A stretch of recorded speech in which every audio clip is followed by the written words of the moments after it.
me aka say me ni abotre esu me sua kwan me fa so me nya abotre e ya dey etimi sua it is very important, it is very necessary, it is very possible yetimi sua yetimi sia e ma ne ye yetimi sia abotre e ma ne ye pa say me ni abotre me ni abotre na ma resolve say me sua se me nya abotre a panyi kwada me yetimi sua ma ne ye na wo ye den na wo hu say wo ni abotre na nsem akwadwo su kekan so wa wo hu say wo ni abotre a na che say wo betum so enya abotre so wonya agitum say wo ni abotre hu say me ni abotre a na say bibi na e trigger ma wo yesa nti sa de samfo so ehyi o samfo de ehyi na mom bibie mu so say wonya abotre nti wo betum esua say wonya because enkanka say wakọ commit crime time a ubufu ya no a odi abufu ne 1990 so no ubose okuku ni gina so a commit crime ni wie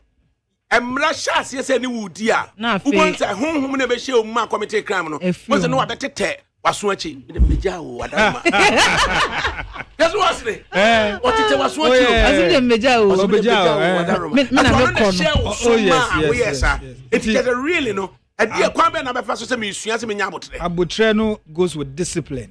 Who says wow discipline who say ade we mean ya abotre na wo sua no nto betumi sua abotre by discipline yourself say as a bibia siputupu na say de wakoma bakikikiki ho na say wo discipline ho na akoma no adwo ansa na wo be take decision bia wo take ayesa de bia wo be say ade de bia wo be say ade nti etumi sua de say na ekuya ka no ese etumi sua nti me bi say ukura wo ye de hu say wo nni akoma wo ye de na wo hu yi ase ya na nipa on say o reflect it's a reflection why ya de na wie no ukotena ho a na fi esanso replay no wo say nka menya abotre kakra bia ka we beba ana asem we manka ne say ya e often not no bon say ube bie wano aka asem bia was some few seconds so for you to reflect say and come and caso nti na say okwasia mpo so wankasa ye buru nyansafo because na no asem na be hu say wo kwasa so obi ti kwa hu say obi ti okay ka hu say but obi o haya ne obi won faja obi na no kasa na ni ma jobi obi na hwe agwa wo profo agwa we de we ye fun one of the ways say betimi esua say ye be nya abotre so ne won say nipa wo hia we bia na we bia ko hia obi because on ne to anamo na oye complaints de we die na we ja wo ho na wakofa foforo na the same complaint na won say bibi nkoyi o say metime ye den esua nti no ube hu say da bi we esi na da bi there is a problem with me na nipa dido say no reflect o ma brabom say e die pa na bi a me ya enye wo fa won say if in say yet asase su kura so ansa na obe bie wano aka say we ya ye bibi na wa anye ne yie no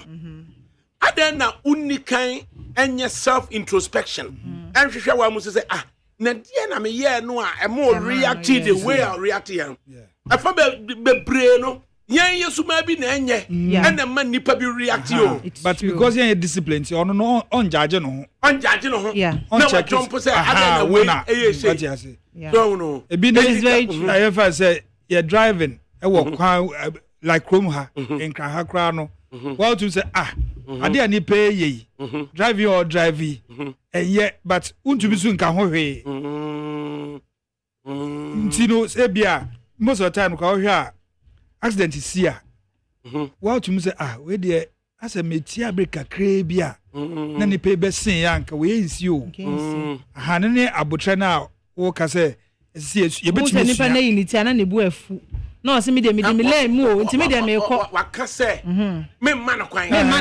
ampa so o ma no nti bibi si a afa bibi esi awie no na wanu wo si ye minimu anka na metia break kitu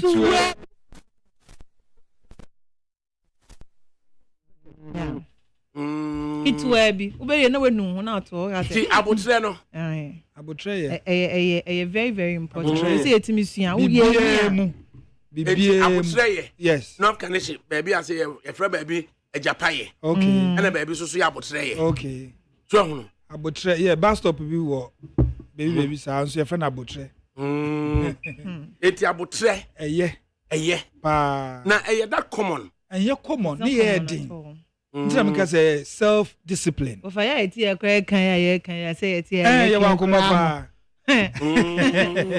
ye wa kuma so hu wa fa ebi da ye mo ebi da ye nti no enya better but adenti na wo ya ade na wonu ho a is it that easy say you go up to nipa na wo ye na ade no ka say me na me ye de manum me hu say ade ma anye ne ye wo fa hu say nkofo impre bebre no omo ni me pa cho kan no mu de nsemu no pa sad no problem wo ho omo ni me pa cho kan wo fa obi ho yo boni a I'm sorry obetimi ada form crap power cho yes oni problem nani da ho na nani da onim se me pa cho kan ye ne di no onim se nipa so bi obo no kan pa cho bi ma apem den bi ma aka enti no obeye obehye dai twi nani azawade amana kan sunsum aka okra eda oyem because obeka mpa na ye ken enye the way I be interpret ade na be mana ye oya what it is true because say na no say ye kan asem wa ha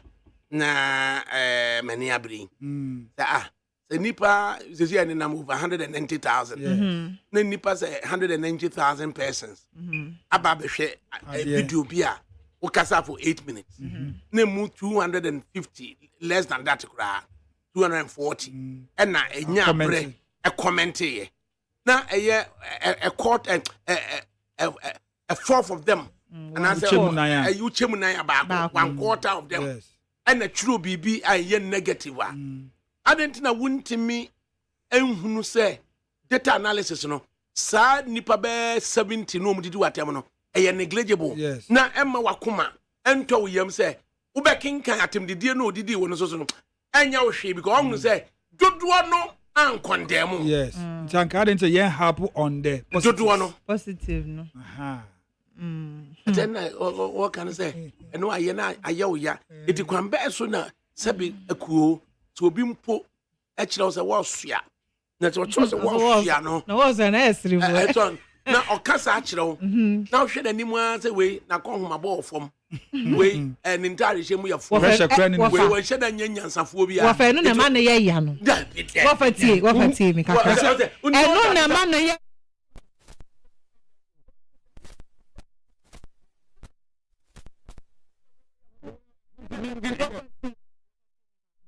se wuti wo be menu monyam 40 se wo bra wa bo suku a wa kọ akonya wetuo enipa wa bo omo nipa odo wubu ehye wani onyam na wo hwe na se sebi nipa fon sebi eti be eno na ma ne ye ya won se da na wo kasa na wo se nipa we nti ono ne pani no kra na se school na okọ ni pani kwa no obetimi akasa asem no e de a kire wa na eno na ma ne ye ya but won se nipa so no oye wade na o demonstrate mani hunu say ye wo ya obeye so aye nti wo hwe ni dibia no ya assess na hu say ehun say we ya na wa shed that say it doesn't make sense obi so di watem enkanka oto ho pia hwe ho say ampasem no kan no eye no kra what is so no make us say one kasa obrem no tina ka say ka self introspection because in as much as say nipa na didi watem wabu anumtia no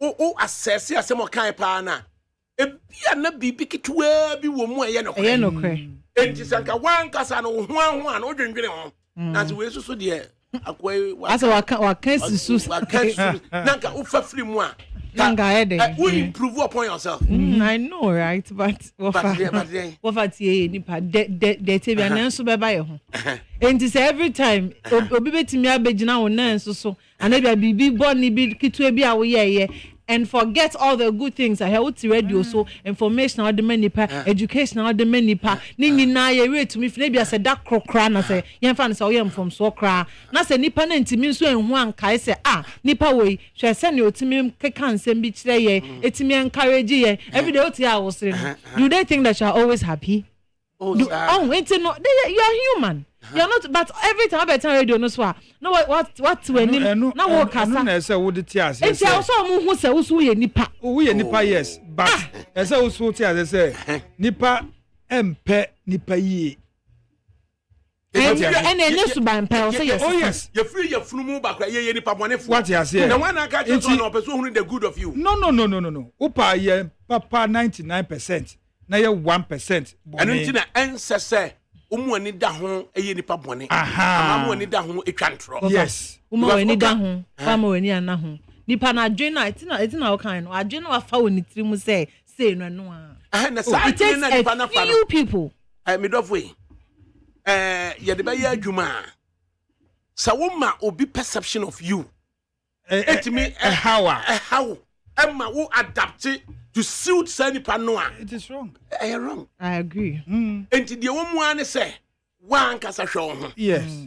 Se obi ye wade ma ne ye wo ya. Usa ho say na dia na me ye ya ebetimi amana ya de we amana ye be ya. Ahwa ohwe mu abehunu bibi efa wo. Say bia nsem o kan no be won say bia ba ku bi hito. No say en na du ba bi na say wo ye wo ho say okra. Ahwa samina say ya. Yes, ejamwa. Na wo yi wani a I suppose knaman Whoa, no. Edu be person be ye okra ana be person be ye knaman. Wofa. But nsem bi okra o se na ni bra da ko betu. Okra no. Nsem bi mu no. Ase say o ye okra. Na nsem bi mu say o po kakra. Aha. Edu situation na obefa ne wo ho no. E na be determine say o be ye okra. Edu na egusa ye busi awon say ubetimi asua say me ni abotre. Yes. Eso my resolve say efri na ekro no bibi ni amenya abotre. Ana ye ka say asempo ba ye nya abotre. Ana say susuka. Yes. Na say menjina nkran ne mu ntutu nkran ne. Somebody focus ano. Yes. You betimi asua de but on say Justice Bismarck Anan was offer. Asem no simply put. Nipa na yemen nipa na man nipa ye nipa bone. Oh yeah. And nipa na man nipa. Oh yeah. Nipa na man nipa ye bone because e bia adwin bia wonya wo nipa bi ho no na ono no wa because onni wutri mu nti no nim adwin a wo dwen fa no ho ana nhehye a wo de gu kwan mu ama no na ono no akwaye bibi on towards you afi bo say ada ene say ada mintuma adwin mu na wo so wa forget no say no amikasa anka meyesi ana say nhehye a me de gu akwan mu ani ni ba se de awaye nti nipa na manipa ye nipa bone Na udi akira ade na ubeye papada da bi na me tell me ka say situation obefa ne wo ho na be determine say obeye jiramoa ana say obeye kraman aha situation because baby o ho say upo nipa ne hu say no wani abre ye bibia na obeye cool e wo ho sound. Oh yes enti wuntimi nya abotre ankosi no abotre de wuntimi nya nkosi 100%. Yesu kura ba wanya botre nkosi na ye di. Owura so de modern esi. Ana ne bufu ya nya mfia keke no twen. Mfia keke. Na we de obi anya abotre atwe se kan de awo obi kon ho. Na wafa. Awutu se nya yes. Na just ababawa. Say obi abeka kire wo say ompna eno obi twempna eno nti ne watimi afa moto atena so akode se ka hye ho premeditated ya so trimu a atimi akọ enti ukọ na na ai tawo mate so ni wei ya tintam na wodi ka de se ka wo bema na de se ka wo bema na bema na timi overpower no nso so de se ka na wo na wagu we say we nya mfia na yesa de etwam kwasi ewo ye be se ngasiesi amafo be chiso abotre kakra be mu abofa we kra no na abotre no kra no ne sen onyema bi se me wo fa me tana me boafu oba be ma ne wo twempena empena keke eno no wo twen onko empena twe de say any formula any he obo anko fa another girl da what will I do? I'll assess myself what's my worth to go and fight. Bema sebe wofa. Afre wonpe bema. Wofa chofa chain, wofa chain. Afre wonpe bema. Wofa tie ni kakra. Ondo no. Wofa chain. Wonchira wodo kakra. Wofa. Wonchwi kura kakra. Wofa chain. Nukusuti. Me no air call out. Me no champena. Go out. No champena. De wo ma dream de kire me se men ye ma we ni beja na nkomo a edie ne ma me hu se metimi aye me ya ma. Na na ye nam. Na se won kasa se bi wo de wa usika. Wo bema wa ho oden e de kwotwe wo mpena me my problem is saying. If I say met na I say major radio so no, I'm being honest. I told us my mumbusa question was say. Me say what you walking. But that room. Radio center wo can say. What for me say? What do the year will say oh boy and will be trim woman now. What for train? Come and say. And yes, me muna na ha me. I will feel e be me ya wo me mu say abema. That's what we are talking about. But me can't dear me say bia me reaction say. No, I know they mean nya ho. Say that say me na ho ana say me ko. These are the options. Sir. Of course. Yeah. What for say me tie what for there be that say me tie and Canada. What for and Canada. Luma nyumia bi ne be bo a say dem. Akeka dey akeka say dem say me or him make you free. Say bema akofa mechi ana say bia akofa ono ade ne honam. Bema no confirm mechi free say we hom no na mechi mpna. Otimi ni obi for chempna. Ene obi for chempna e decide say why no person wa no. If you say oh, what say you don't mind a being man. So you don't mind being a part of the trail? No, I don't mind because I don't put innovative. No, because what a man. Oh no, about the worry. I can't say Yankupon so tie you so wouldn't I know about Tete. What about you? About the same. Ben, my dear. Oh, what can say? Chairman Kwasipo Kubo Sompem. Tema West. Yes. Our Yiripa. A year no so a me dofopa. Or one prami and son. And prami and son, me know in your puss. Bako, Yenny da Hoshano. What? Na yire nya de hodi ni wait na yire wono no se de chairman be ye no bia sabi ne ma mi gugu na temu nsuo no nyina ho okay nti so wo na so be mo wata na hia mani hi u wie so akoa bi te secretary ha se ye friend Ali Kotikase excuse me Papa over bridge na okay Oh, in fact, Pescoba. I got. So no. What say? Was it Pokum? My West chairman. I require in the Becassa. Or in the DC, or man can't to buy a sassy. And NDC candidate of Tema West, lawyer James Enu. Was it the Shinian she said? Ne office no ehɔ na me park no ma yehunu innocent chambers no yehunu hɔ yie pa enti chairman Kwasi Poku ne na sam ne DC ne DC MC ekoton saas ne ma enkofo be sisi dan ama innocent block innocent chambers enti ne wire press conference enti Kwasi Poku ba be yi no ho ano so ɔne ne DC ne dia na ɔmo yɛ DC no so me anu badwa ato ame na ya beka na Kwasi Poku so me nka nkyerɛ wo say you have not fallen in love before and I'm saying coward head or say hey to say it when you say queer said that wadwin money Wafa oni akoma Wafa what's the meaning of falling in love sa adwin na bia say yechimma yetimi ye niam bia enni say ye what's the meaning of falling in love because Wafa say me do for Sandra Wafa me chi me do wo ya me dan me do nti enni says e ma metimi ye obone just because Wafa me chi me do what did you do wow with your own body Sandra Banafo wa bedru baby okoye bia wa ba ye manakwa o say ADAKABRI sometimes viewers don't comment for commenting sake sometimes journalists will go and take money from politicians and be doing the bidding of these politicians without any proper facts so when your viewers listen to such bogus analysis and they also get angry and insult you people. That's why we always urge you journalists to speak with facts and evidence and let's stop the sensationalism in journalism. Because if you know how to talk, your viewers will also know how to listen.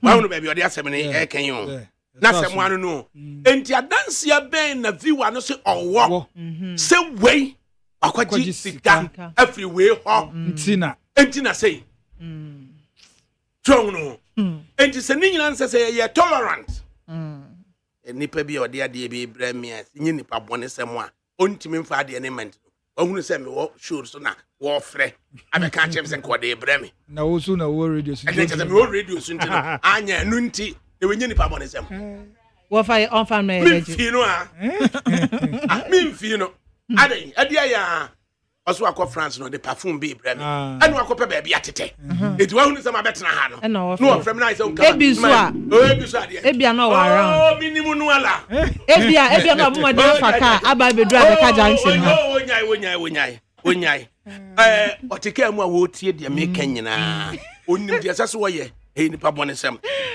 Richard Donko na eka say the lady is a great thinker. Every woman should keep this in her mind. That the man can take side chick. And she just say, "Yanti ahwase." Oh yes. That just a man you anti ahwase. Yanti say, "Ukunu hia obi aboa no." Ayamwa so. Yes. Side chick. Oh yeah, they help. They are helping their wives so, not the man. To side chick no or stabilize Berman stress levels. Yes. I'm just say what me akrokro wa ma. Oh yes. So yes, chicks are won. Ka wore be bregu. E wo kuma. So aka asem o ampa. Asembe nkure. Senye empena no omoteta ho no. Ka ware be bregu. Because pressure say wo fie. Ebeto da bia oba no e den obebre nkola no nti. Nti wo be ma no du fie ade be ontumi ye ma wo. It will be a ambassador hibernation. That is monthly dues no mutuano. Aha. Inti saa time no just monthly dues. Be ma so de otisa akola. Be me bia de sa akola. Akola hia no phobia e say onyanom. Tampio ohia bia sa na be ma so. Utie say time ohia sexy bia no. E say onya. When you are in hibernation, na be ma so ohia. Aha. E da wo kura so timi kopo obi sa ne bre no. Good. Inti oba papa bia no. So encourage no kun say obenya obi aboa no. Otu kwa na de condom ahye ne bag. Condom de men fetch ono abetumi ato. Ma no ke kam ma no e kam. Wo iti Chechem. Oh yes. There's a youth leader sorry demo. Pentecost. My boss. Ni kusuti o. O fada ka be onye.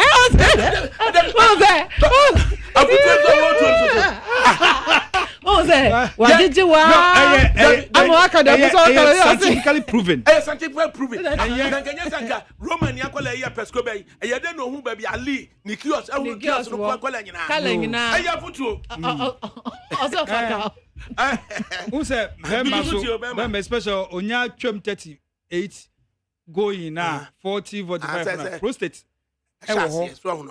The prostate nso no the more na or exercise prostate no na say prostate nso no disorder so na na say ahwehwe niam mbetimi de adi bone no na mo te ha da bi eboni o makọ hwehwe niam mba bebre ene yen ya adwen ba mba bebre so ne ya adwen say obi kra tumi ka say ne kun bewu de anka ontwempena aswati what you say obi bekum be ma ni ho amu be hyehyɛ dem ama oba kunafo na efie so de a ntokwa bem ayi no okunu de a ntokwa bem hibernation na chire no efie ntokwa no so no wan si ya no pata side chick oba no benyim onyim edu pempesu bia utumi ne nda obewo eno so side chick amikusutie obasan awo owo asan period bi utumi ne nda after be 3 months no kra na chese side chick wan be sia no side chick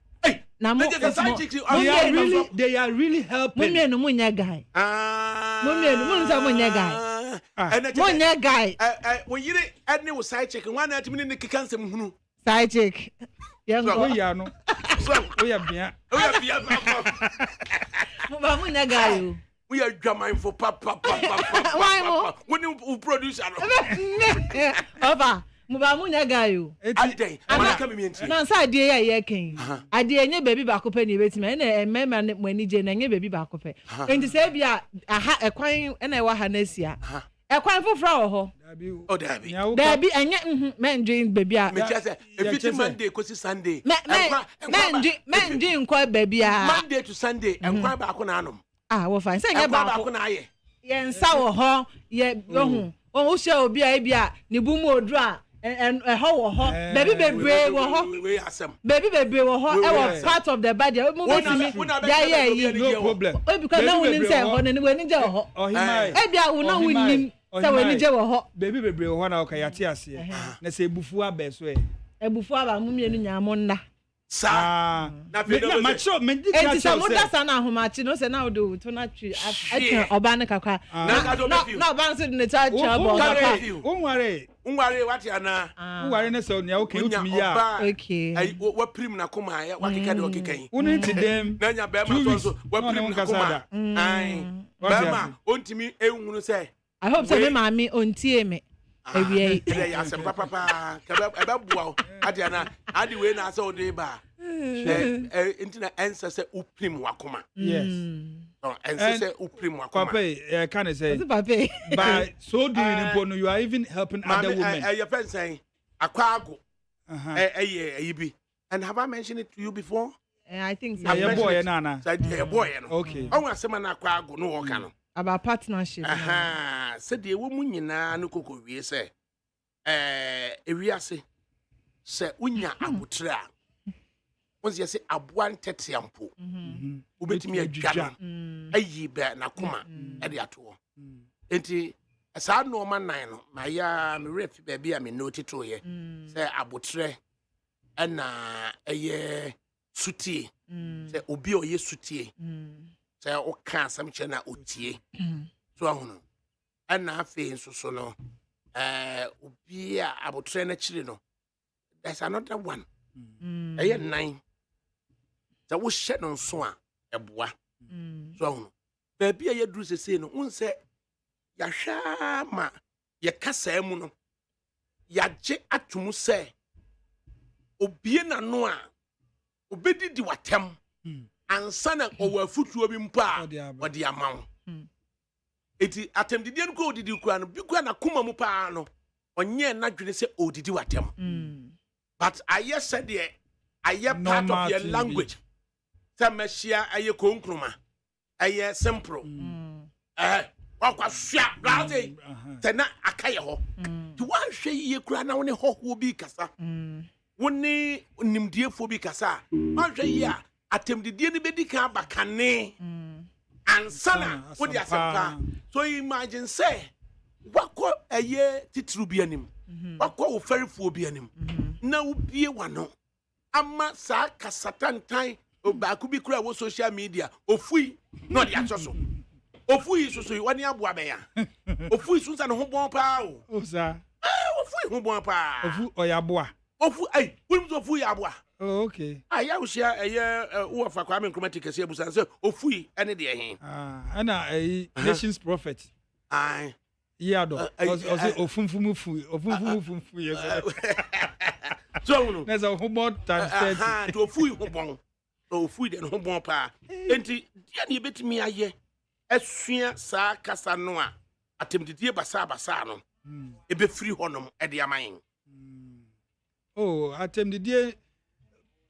obi o ha in our local balance no I say obi o ha efie entity na nkasa no kra no e ka ho because hwe nkwala bia onsa e kasa kwala bi wasoro that's wo hwe ne the way o ni pani kasa otutu nsem basa bebre na free bebre na free especially compound houses obi betumi di obi atem e na hwe netiko e na say no hwe wanim say na say nti nkwala na omoso mu ofie ho no ombesua ombesianti omunino me cousin baako ene we big mapper in a government entity so ahono na sa time fufu wonti ne maami ti wa sunkreti wa dinkreti say ya abo eti na me hwe post wo di pa deputy chief executive na me ka cho say we na ne maami ka je say wa dinkreti say ya abo nti ye maame ne nanom no motontom nkwala dodo akwa bi no mighty ne maame so mighty no matter nka mighty ne maame na chese maame be dem mighty adam na dem no ama na anokura mighty so akohia maame bi owoska enti opese okofa sa maame ne se ne maame na wode ne maame se nche afi ya ne maame na esuin wura fi se what the mighty so abrante fefefe maame fo no pension say omutai dem omuma no eno so ase ne sen minim say pressure so say o papa hu ehi kura no de asan yes especially papa ene de so o papa hu ehi no transfer dem o bet tia bo simple maame no didi mighty atem no so ma hu no ne maame no mighty dem e ka hu Just I you oba no se keke. Utu obema ni ho. Mighty no oba bema wo jeje so. Mami bedi mighty atemwa. Mami bedi mighty atemwa ade. Ne papa ho abufuo kra. Ne papa ho abufuo. Hwese wasre. Papa fo hu na mani o. Papa fo de Papa fo hu na mani o. Yeah, mobo. So Papa fo mobo pa. Papa fo mobo so. But of us on him say skate there. Me de besk. Me de person chance say the mighty mami di na tem represent your lifestyle. Your lifestyle. I mean for the part am di dodo. Too much. Ade wo ba nkankan papa ni ho no mo a. Na nkankan say single mother fo no anya wo. Wo papa ni pass me sino. Ni nsem unu ode nen nkankan say papa pema na ode ni wa abeti. Yeah, oba e bia say school fees e ma baby san atem die ne beba ansa na yetua. Bi ya atem die ne beba. Na unya si ho. Asua ni mu baby o si na wa mobra no. One more brown Ntenuana. So man. Yes. Enuana. Yene ne mu akai ho. No so asua. Yes. As a good afternoon ADAKABRI Mamudu Oshioma aka ADAKABRI. I think when one helps a person in need, it is very necessary to not make it public. Time is the teller of stories. Just as God blesses in secret, let's also help in same manner.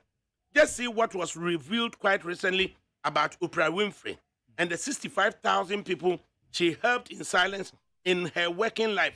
Thank you, and have a lovely weekend. I'm Peter Nungwa, and also the Abbey. It is Ubwa will be out.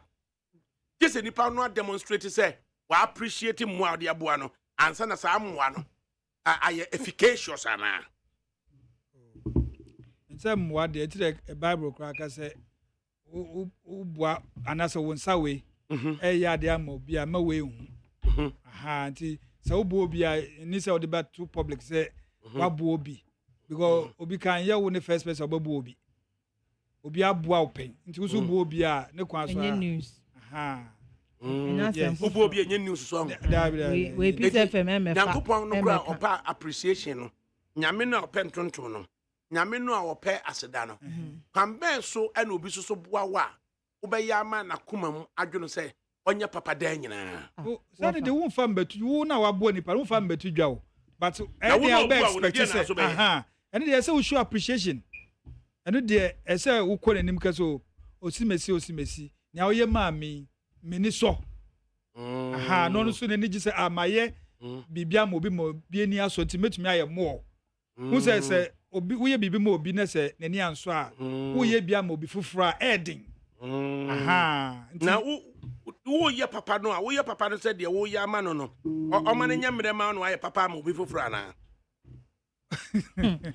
wofa ade ne se wo hu se na Yankopon se oboy ti se ni su wehu obo nipa ya bema we can't argue about this right now onya me so obo mema obo nipa manti bema o baby ah wo bema ne mfimpa de na ojeje na ka cha wo ka so ye fu nipa wafa mate de interest I can't win this argument 2-1 entino ko asori na nka utie ensam kana wafa me ko asori am preaching no those stuff we are preaching no nka we nka onka me nka o see stuff we are that's an your friend so entino Nyankopon me ye hunte so obo nipa te se ne saso entino se wo ye nipa na se Bible mu ko abra Nyankopon sa kwatafo du yare no enkron koda ase no obisa se na you can ba kokoda so obisa se enkron na eden e wo he nti it means that appreciation is very important.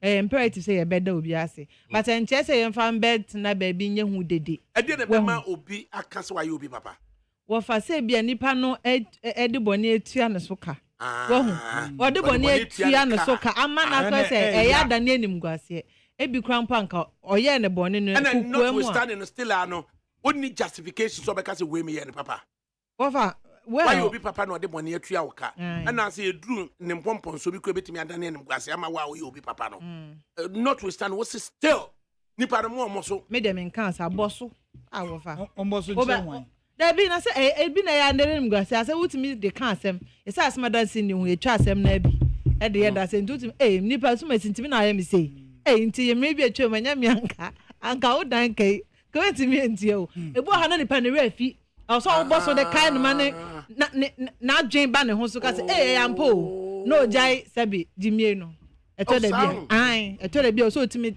kai no say asomasi enti wo na wo ye mi say enti wo refi say mre bia e betwa mu say anka say ana etima ni pan kai amko kasa na no age atom wo fa say oso wo ye wa no ye obi a wa na edu ni sa na so watutu na ni na da nya awi watutu na ni nya awi enti etini nya say are we resolved to say ubetimi asua say menya abotre yes yes say utumi sua say wunni ma ntia mega say wa utumi say wunni dia na say utumi sua because enya de pa ya de pa say wunni abotre kra say wunni David Bosan eka saying ose wafa most women will forget the good things our fathers do for them. I will always remember the reverse. Yes. Said, Anijia ni papa ya mema ya mama no. On kaida. As so ujini sika 40 years. But you should die be more better. Ujini sika so. Eya mementi asio. Kwam braku ne kwam sapon eka say mientie no. Kwam sapon wedi matema ane de kwam tie. Anu wakanya mesem no. Kwam sapon say such issues should be considered on case by case basis. Jesus helped people openly. And there's no evidence that people who showed appreciation did so in private. There's no reason why making your help known to the public is an issue. The heart of the person making such stuff known is important. Sometimes it encourages others to also help. So, a day this way or boy will be say encourage. Say me so me ti ho a et me ka me say me mebo. Na make us so be crap show appreciation so why bibia ma no e ma okra no ubi akuma more for other persons. And so obi show appreciation e betimi encourage you. Yes. E betimi motivate you to do more. Yes. En kan ka se bia no oba na wo ho no mo a. Oba ya mo bi be free so oba no wa ye waduro. Oh yes. Karije honorable Ken Kasembi. O say aya na mba no bi free say oba bia ye be ma bi aduro. But ye dro first thing respect. The Obano respect you. Yes. Respect. It is very important. Oh, yeah. Make them money feel say Ubuno asa enkanka oba omuni kunu esuna obune sof. Oh, it's the ukunu e 23 mu say it is unacceptable. Ubu sofu sin. Papa, daddy. Now you say, now ukunu kranti mi money din. E wura be mani mu a. Heaven cry unkobi. Oh, heaven do obeko. Because whether be call heaven and answer unko heaven ejina nyankropon so. Nyankropon aka so be oba. Bre ho asema ukunu. Enti se we ni su a. Ene ne heaven wo fa unko. Obetna say na e na sofo no eye mawo a. Ubu sofo no sini ukunu. Especially se bia woni ukunu no mo wo ma. Yes, moti kama. But ukunu no umfa buo ma no. Ubenyi obi okwana benya be ma. O wa botro be kan kire so oh. Dia me pese ye ma me an say. Wodi ebu me. Na ubu me a e be encourage me. E be motivate me. Am I more for you? Oh yes. Aba na se menye. Nyesa menye no so aka kire say menyo. Just on few. Enti se wansua abotre na ye kan am wani ankoto positive side of normal bia. Yes. Udi emotions of oba na chi a ultimately obekwa akoye money. Yes. Obebu abro manaka. Just obebu abro. Yes. Na account. Yes. Because obema say bia enkwala kra wo nhwe omu ye. Obeyiwani. Obetumi yiwani because o hwe maame actions. Yes. Itu obebu abro. Eventually na akwala no so no wabeye bibibia ho. Aha.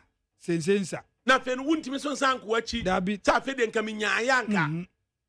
So is it that easy to overlook Obani emotions, Obani transgressions, and then say, media head, the other can be a family home, me yes say at the amamema. It is not. Obaka say, Udo, Nkolana sin. And also so Manso. Yes. Now, because you go see. Wafa. It is not easy say, Obama no be overlook the Obani ye wufi. If you say, and Pedro Duono, Niama Nkolani hiano, almost the farmer, ameno so, and I bear manity. And also says a lot of the time. To bet me a signaye. Say bia, quadare de before mamma so. Amma wo waswatiano. ye ema nkwala no Wofa na emo no bia bedu baabi no maame no ankasa no ontimi mma ne wonni mienu mo nko am ntem asem no ememeka ba se wo be ma so tigina na ka se ade weye bia wo ba ne ka kire me ana wo de fa akwada no so be ka kire me no mia me yam assessment a ebebo akwala no ebebo ye asetra na wo yo be ma na wo po asomdwe a yema nkwala no wofa obebo homodin won say once a man is responsible, he is responsible. But never ni bo onom kra on timpo. What you say bo onom na say because I know of a mem oba ne be mamuti dem a omo ya ka omo nkasa. Nti se be ma na bia be ma no amfa na adwan say okay ma me fa sika we nto e bia ma me fa bi e bia 600 na mde to na ma me fa 50 e bia no mu hia bibi enye we you probably may not know. And so e ba na sema side chick no so nanim we nyina de akoso no onim ni nyina side chick ni nim de akoso obi de yes obi mpo video no obi try real say akukọ be ma ne akukọ ba na be man person ofro oba no na oba no ye say onye not to say akukọ ba ku bisu gira nche ho ready enti na say be 2 years ago na me usa video no enti ofro na 1 year no twin ho ko no na ne ogira nche na ba obago no ho minie from me minie and from so obago no de obabutu ho boko minie oh na be man actually so afre we gira nche akọ no ha okokura do wi se no akotena so dem se sofo mompa na onya bema wei wei oba ya semo dia wo ka say chicks for no at baby corner mo twen no oni dia ekoso wo fie nyina David Bosa na ka say I say my mother wants curse me my mother once cursed me because of the hatred for my father. You see, but he is dead and gone to me papa wo na wo da wo de me papa ho tan ya and ya me fault say me papa bushia e de wo na wo de me papa ho tan so bushia na money je pa o bushia na money je mu ya lovers na fi street amuchi enye street getwa na mo de awo mi a na fi wo ma me no papa ni wa mi bia nko yi a ma wa ya me it doesn't make sense but notwithstanding the obani be biano men ni obani emotions achi enni enkwala no enkwala omo we are responsible for them.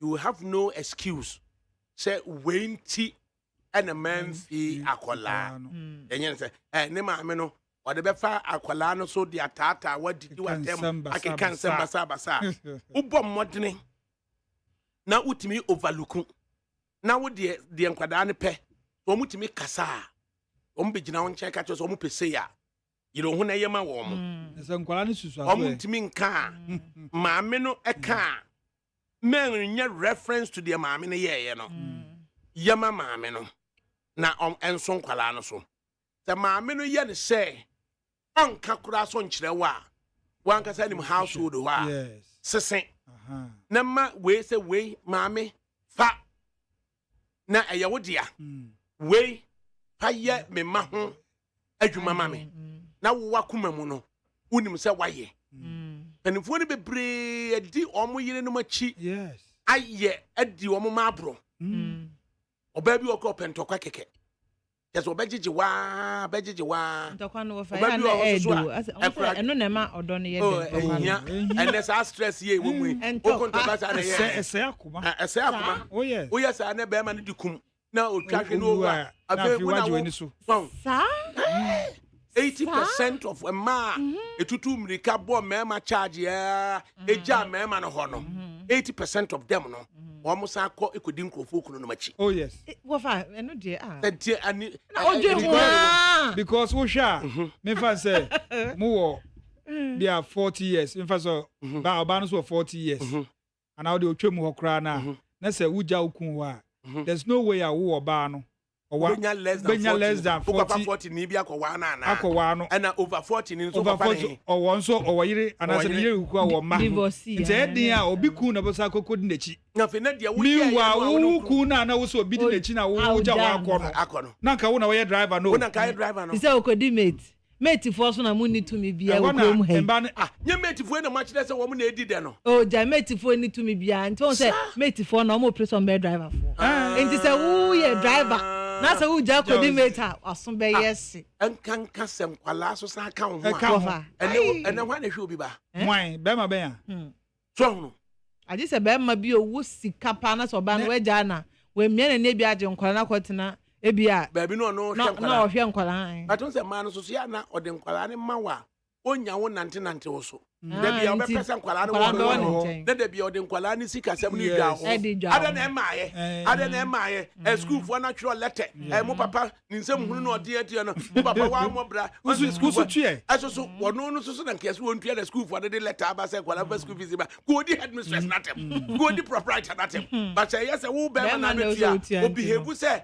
ye ka say enne fabra pe o sika no no embai na adwen say be me bia wo sika o de bia ndi the moment obeka say ohia teku no wan fa ma ne pe oba no wote no onim oba no wote na den to e ya no onim botom nti ya na ofiri say be ma ne nsem gu bebre na bia o disika me mancrofo wa abontene enti nka na adwen ne say say sika no fa ma me ne me ma enni dan say wo be spare kra na efa no ya na omunim ebia be ma kro to akwa no wonim sunsanso obi e ba na kwan mu se oye adoye wa abonten a na wofa oba bia wife bia girlfriend whoever you are only to me sebe wo ma me kra no only to me say me dem de me sika ye se me nhwe wo me yire no ene me ma you have a point but say me yire no wofa e dan me tell na me ka kam yentie inti so oba bia ni wo no ma oba bia ni wo say be ma na obenya se okunu ya adoye nyamisha na ojiji okro nim de yema be ma no e mebi asonso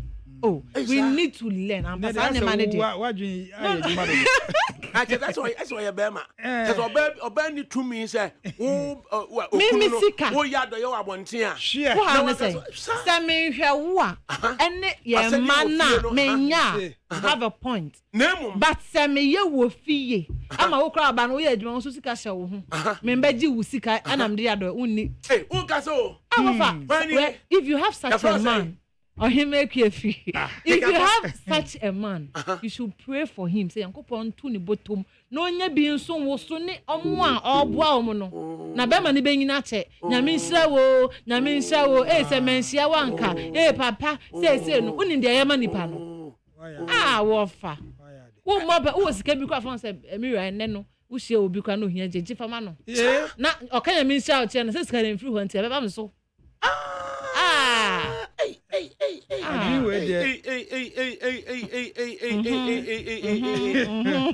What's ADAKABRI? This your afternoon program has released a lot of pressure. Oh, thank you.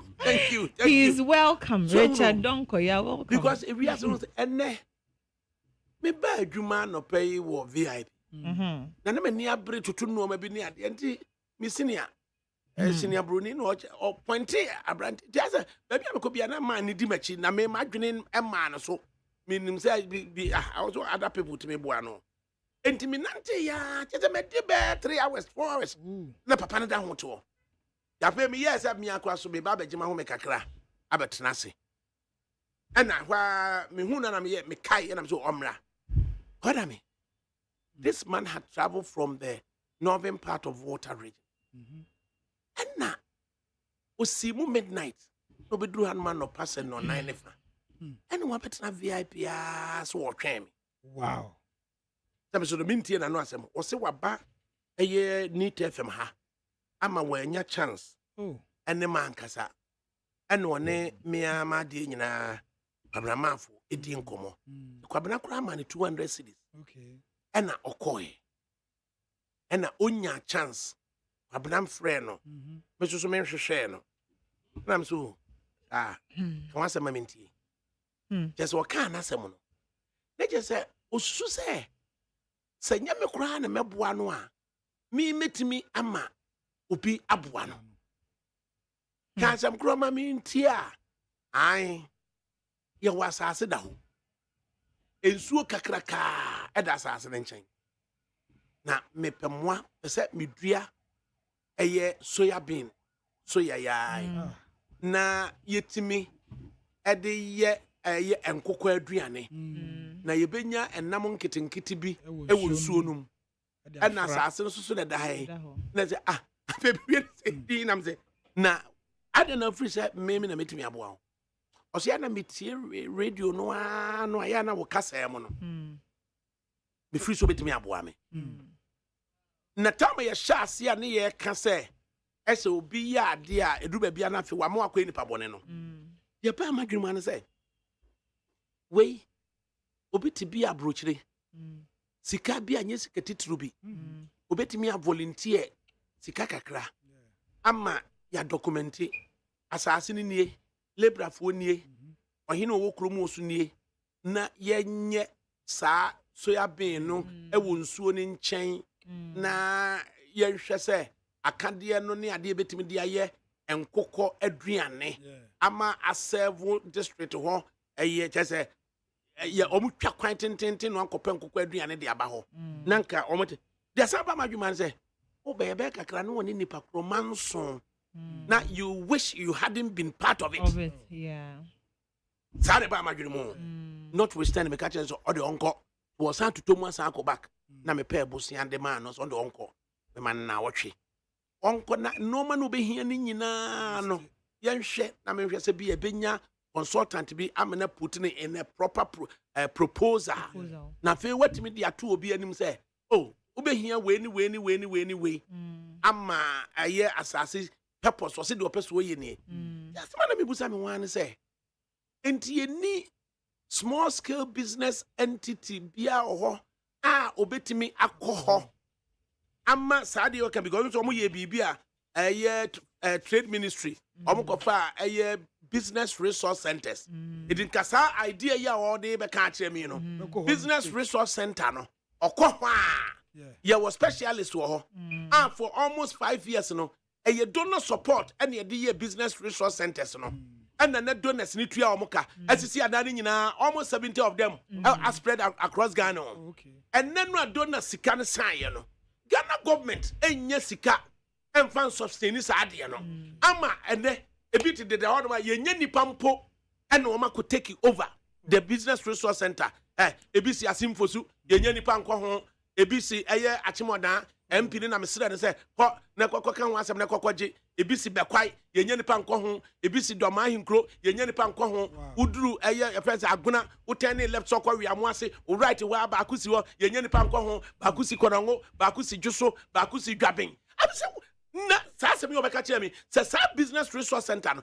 ya mane ye adwuma nye ne beboa no kokko uko adan ba akusi adan so no there's a voter on our kind of cry be wo voter ho na watutom esimu midnight abedrum kran 4:30 am abetna se be passem we aka kire me a mimi ne kasa na bo be 11 am wow na esa kwa no wasan ye se esa o twigu no bisu bisa esa o punish ni say we no wo be pe no enti ye ken no enipa be suban na ama afe o ko bibi mu na usuro nipa bon for na yes omo a obo omo a omo show appreciation na make say so obi uyo papa ka mansu bi a wa fe ya wo kopo obi edi akagiramu so fa sika kwa na mo mfa nkobom na mo nkoye sei so afe mansu bi ebekukuru no wo na be center of attraction se kanya wan kasei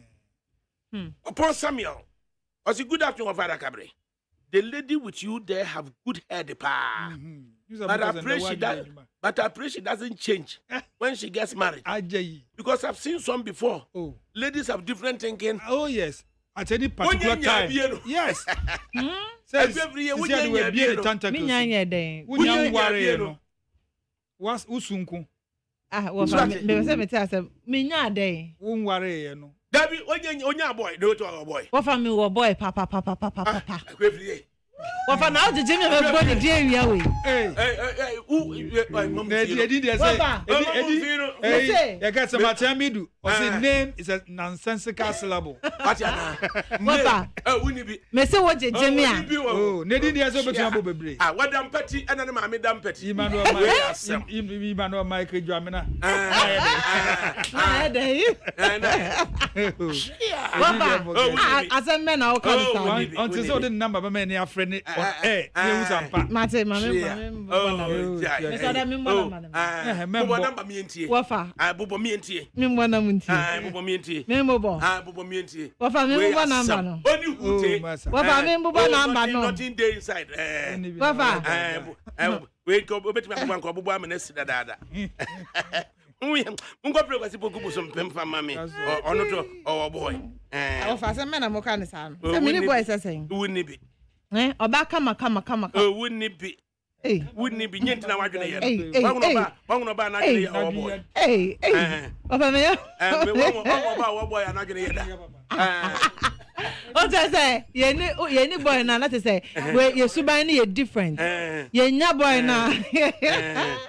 We asem.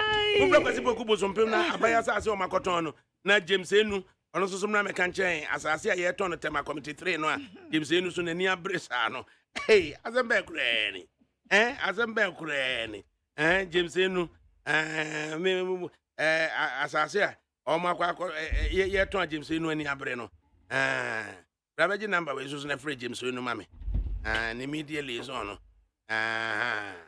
na song and every James Enu mame na almost so no ade krunti o mani abre no ade krunti o mani abre o mse ye ton asase bi o tema committee 3 ada ofiti kwa me nkroma penso ene se enei James Enu NDC candidate for Tema West or press conference say that's as no Tema West constituency chairman and Tema West municipal chief executive omo ton asase na di enti nani abre incidentally MPs ni bi so ya de o ene me nua Carlos Ahenkra Tema West MP obie chips company mako 5 abom eti momran me heli Carlos Ahenkra mami wate aya de pa this I say I don't know enti yantu ya boase na yentime emfa enye asama ye de eko eti ni nyina ne sen kwazi boku oso kwazi boku bo sompem ADAKABRI FRIMPONG MANSO. Wallahi chairman I want to say. You na Kabra in Grada baby. Kabra in Grada me kana say mo ha say yo. What me be any chips compound no.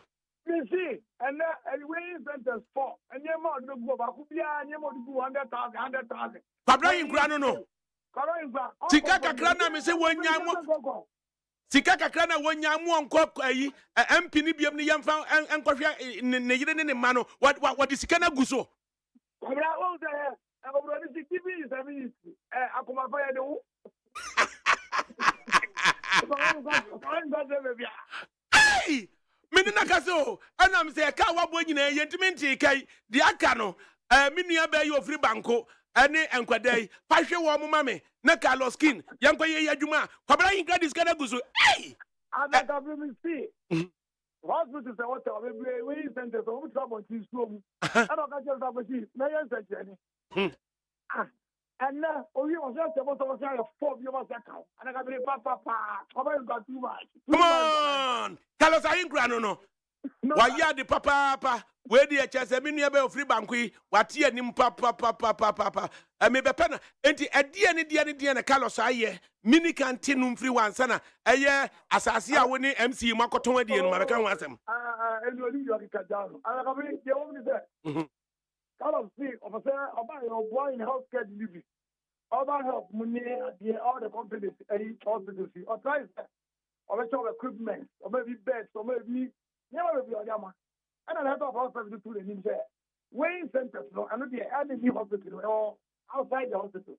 The benefit in the the order now you have you over 4 health service no.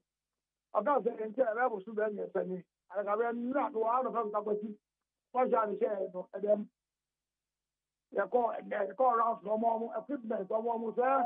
Get way skills, or ready check BP, ready check sugar level. But we have you can see that I like to come who I am out of Canada. We now value 100,000 each for all the four now. Among plastic chairs, among tables, and comfortable transaction. ADAKABRI, what you're going to do in the week. He or the MP now, and I just have an uncle. Where's any common fan? Although no one is sick.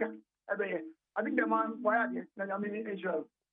Hey, such a candidate, and just a mere minute in command, me, who the entire so on Kobe moon.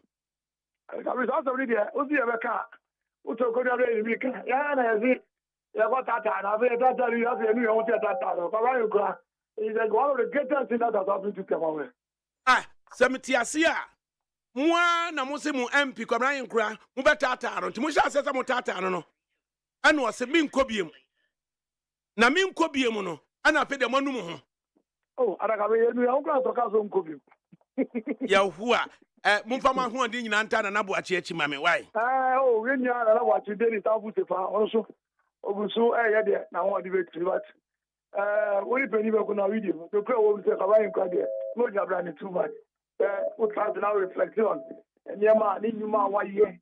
We say nyama ni go ha. ADAKABRI I didn't go some who pastor. Now, as a bird in hand is worth 20 in the woods.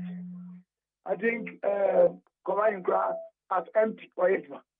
Na we nyina no se immediate se MP bia so obebua constituency no babua constituency ni sa tewen kaka tentene bi ho.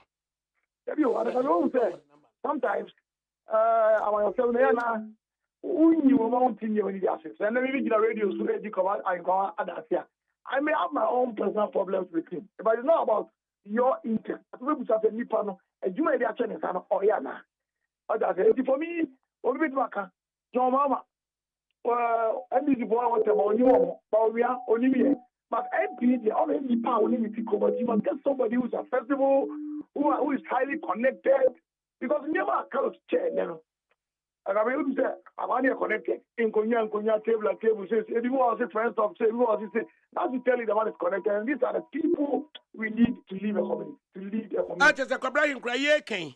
Na no yesi a teacher for Brian Kro, yesi a prosi for Brian Kro, yesi nurse for. Come on, tie. Was it best teacher award last 2 weeks? Car, chair, rubber, money. Best teacher award, Brian Kra Chomoka. Aye, and then last week. Ah, na den krofo lote wedi bia na. Busa, ADAKABRI. Hey, because we the friend of Bronya. Hey, Brian Kra just Bronya normal was swade bre menya normal kuma. Ana wanya business bi o Dubai ho. Obo to style bi abi. Me busa busa fi only my bet. Chado obo to the style bi abi. Chairman, say we ne MC Tema West. Makwa akoton asase de da committee 3 enu chambers enimu wonom. Ade na mo yesa. Oh, okay. The meeting of the TDC for and the Kemawan to Pacoton. Now, the officer ADAKABRI, Tema Wahu, after acquisition area under the common command acquisition.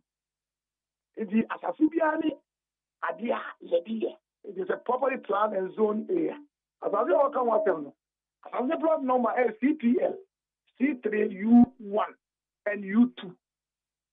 CPL gets a commercial plot land. And it is a commercial plot land at TDC area tour. As I see that baby, that's a fancy over and Anika Paco.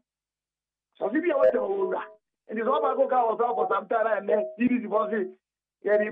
Why would you say that because of Paco car or automatically a car park? Until you were a lawyer, but that's until you were there's a place to come to do a Sakasaka Park, only one. And what was my area of police station? I have lived in town for 55 years. Maybe I will say a park. On to so many documents by acquisition, Nipanuka right of entry, dated 1962. In the year of Zibia, and that one enters a new video. And you only until I don't know until and you have such a year MP. It also a view of the MP. But I told so. I just hear Ken, Ubi catch him say, and the Ghana, the titru and clients are say, the best form of acquisition, no, actual occupation. ti wo land title wo de ne satase no wonte so pa keze wote wa no bi de nkrata aba be kire a demonstrate say asase ne dia we ye kan da benda na asase ya da wa all these years na ye kofa CTL bi de aba be kire I have an interesting thing here. We say, oh no, I don't know about the room. I'm not going to know if you know. Not CV, any amount be law firm. And I'm not CV, even know about the room. I know about MANSO. no wan kope aye asase ankoka ho asem se bema ogina asase eye ne yire maami fie ho manso no watwe ni maami fie manso no watwe ni maami fie nim na ye on na the law firm no eno na nim no space bi da ho a bo for ye rubbish na de nyina ho nka o ma occupy part because TDC regulation say proof of occupation eye be land da ho ndi na me se na for Mami Alex or your lawyer on ye ni me bi abasa o ndi me friend of you eye abasa da ho e no bi a chere abasa open space o mo check here na commercial land ma obia because no ma bia ekoso ankran no ma bia ekoso ankran ne tema ankran especially say omo ede manual documentation no transit akọ digitizing no ebi ono mo na omo amfa anko digital yinum it is our spaces no nipa bia hunu say spaces bi de mu ankran ha eno mo ne na mo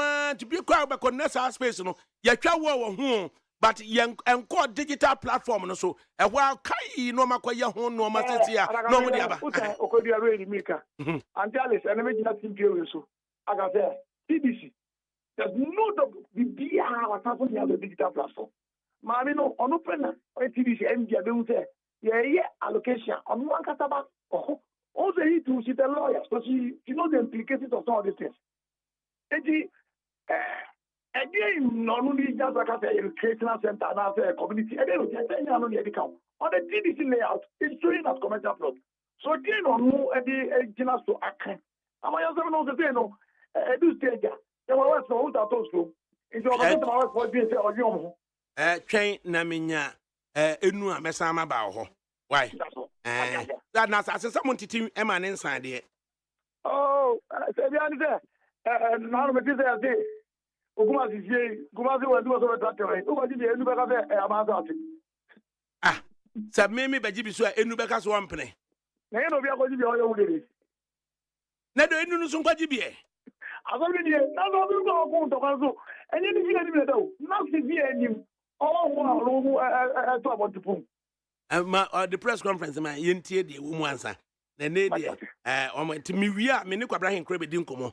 Mi wi a mesan aba ho na the chawa so you too much you teach about when you na Tema West was musu nukure ni maye bio because we say Tema West and the toshi bae toshi susu ene ye ka wadamu pa fua so ahunu na Tema West na de kwabna hin kura bai Tema West susu ofoso ampofoso afiri ho aba Tema West susu ne firi tete enu susu beso oba bie alakawe o we ka ya enua Abraham Osedu o exit no ye parliamentary affairs majority leader wa eno e majority leader Abraham Osedu susu toshi no ye deputy minority whip ana Kobra Yinka former deputy minister and ranking member trade ana no correct and which was the MPP we have the men and that was so no trade minister oh we asem Tema West for so MPP for so nya hwe mi hunu de ba ho mame ne kana so ahenkran kasa that's all yeah kwasipoku busompem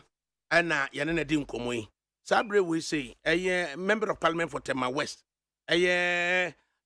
Carlos Ahenkra na Carlos King ana yane na be di nkomo former deputy minister for trade na doya waye o constituency wo no ana yane be di nkomo president yamwa ha yeja president na ho te san me ye na wo so ani bi en makwam wo chairman Kwasipoku wasi wo mo a ne twetwa wo nantini keka nsɛm akɛse fa wo ho ane sɛ gya wo si pam no twa no wo kɔdwene wo ho no akɔyɛ wadwuma no akɔhwɛ wo yere ne wo ma ɛso afi de ɔmo a wo manu ɔmo ho di sɛ nu hu yi wo gene sɛn ewe ba menchia na menchia tifu nya na Woody Wapan for one no way, Juma. I know what your mamma me. That's some way, dear. Walk out, can say. I mean, just say you will be at the idea, I mean, and answer. And you may be a cinema near decision me taking. Me, I'm a first a brew, and I say, my be into Visu and Twasu. One more for say, oh, my MBBama, or we can say, be an engine a man color. Momu come to and said, Bonifacio. And one got the man who say, oh, my yena, omode, omano, atubi, no more canny, walking, say, omo yankano. So then, I addition. Next time we have any opportunity, we na, within a hoarding, ni yansa, ni sika, ni bibia, di bidia de na ya hwede we be handle but see there my John obia and I'm a pe obia ye equally stronger with me agility ahwe manya na ye mo ka kere be ka ho ne ye support be ma with me agina yi class in the way obia expect but otherwise we na makuma mu ye fa me the obia boni a chere me obia ni asem na chese ukoye trade minister ne alankojo chemate koye adwuma no ɛdeɛ ya na ba wo ne Alan ntem a wo na ye nnua anti wo mu suso sɛ Alan nti na akora sɛ de enka wo nko parliament bi mu ɛdeɛ na wo ne Alan ntem oh lawyer say obia obedwin say bia na say obi obeka say bia na say ebia zo on politics say na say it huna akwa Alan may say in the run up to semi be any deputy no na benene grand kasa more than twice but benene Asian ya because any deputy me didi ni na say kakra me hu ni understanding and nya free the side no honestly speaking me who say my knowledge in trade very very shallow yeah kiti cry because papa no nim die ni experience or a printing amayosem any trade ankasa no I tell you say Ghana you cannot find anybody when it comes to industrialization and trade na kufuwa do cry him that's what make catch the way I don't see a friend saying on one kasa the first minister of Bonidi and Alan Kojuso. But the name Alan or say FDP or NJMBU Wafa and watching up in Baby Aquacota. It's a very respectable friend say decision. Obians being fortunate or another one Wafa. Media me time I may invest to MPP and me effort and me seek academy BBano. Me drink at me free MPP was here. Intermediate as we MPP in Bamapa. I'm a team one by but that doesn't mean say many Alan Bakoyaka and as many Alan Vijanta Wantawa NC into being that the Viata. The only thing I can say and go for it me as being broso we consider a Numa F Babia. You would dream one tears here. Alan say or free MPP na onimu biwa. And in fact, I me dinner here. I mean, because there's no free people with me. Now I know the market say men conquer a friend saying MPP.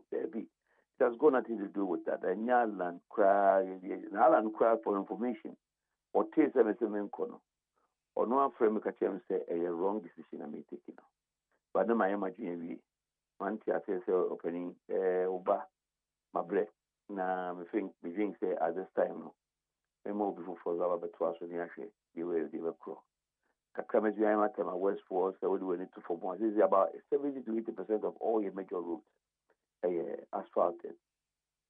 Kuma Kubin them, and your woman, no.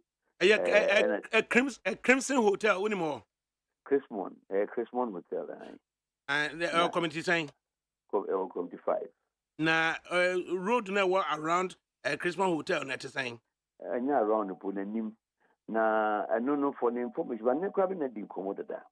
My catcher say the major road partner to I also the friend is saying preview of being runabout. Aye. ye the coat gusta kwan so be fache gbili ya fa Christmas anim aye bridge e wo committee 6 e be join committee 10 ave no ka say bridge na na ya wi ama bridge no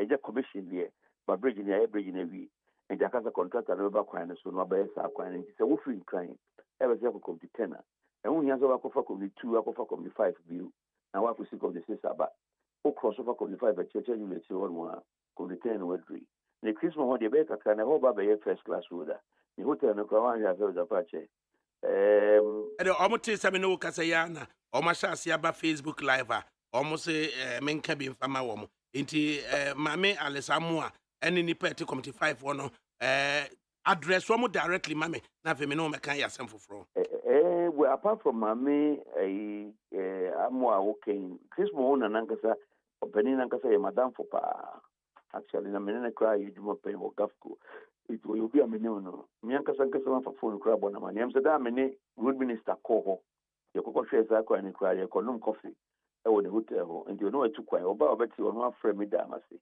esa so what team na so no nya abotre and so I want to the way say the Christmas for me same one that Roma come to 5 years say be ho na metna inti say ya de ho man say ya ma me ho ye kwan from friends saying people being run about have a come to 10 and Timodia you are covered even before we say Jack munya botre ina nemre sisi ya new minister beya ohwe bi ya ohwe akwan akai medba ko tuna ni menyane ni nkomodi ba medba ko tuna ka cheza akwan na era makwata a propose atu abise jama contractor na onhwe no umpushi mai into menyana emwa competent ne omomuti committee 11 say omo free kan ba ko fa committee system yo ede madam Alesamu a ene wunu hanamu a mo committee 5 a mo se me engage honorable Carlos emamo no sisi a waka wano age atom I say a very poor bad road na emum owura mo akwata mo ne tetema ho no etu ho anamon ama sisi ano a bantuma senso bu ache so abe no ombesan akonanim ahwe na omone owner of the hotel no crack aside a major road and omode to the amama ebe hia say obi mfiri Accra so obesena ko committee 5 6 krana obekwa akofa 2 3 ormo no de aba na emum no betimi aba direct now ma yenhwe me pese wo se wo nko bio na emum no se me ADAKABRI du ba bi kwa na se me be kan bibre obi be ka se me supporto na no obi se makoka na po asem na me supporto na po chire me mako woni prosifo ewo Tema West sen na sitie woni teacher fo ewo Tema West sen na sitie woni nurse fo Tema West sen na sitie woni doctor fo Tema West sen na sitie enei wasan atoa so health personnel woni omontem na ade to bu asekeka na mako kire mate abahin kra Carlos wo wana I me so bu asekeka na no ba na twetwe ba bi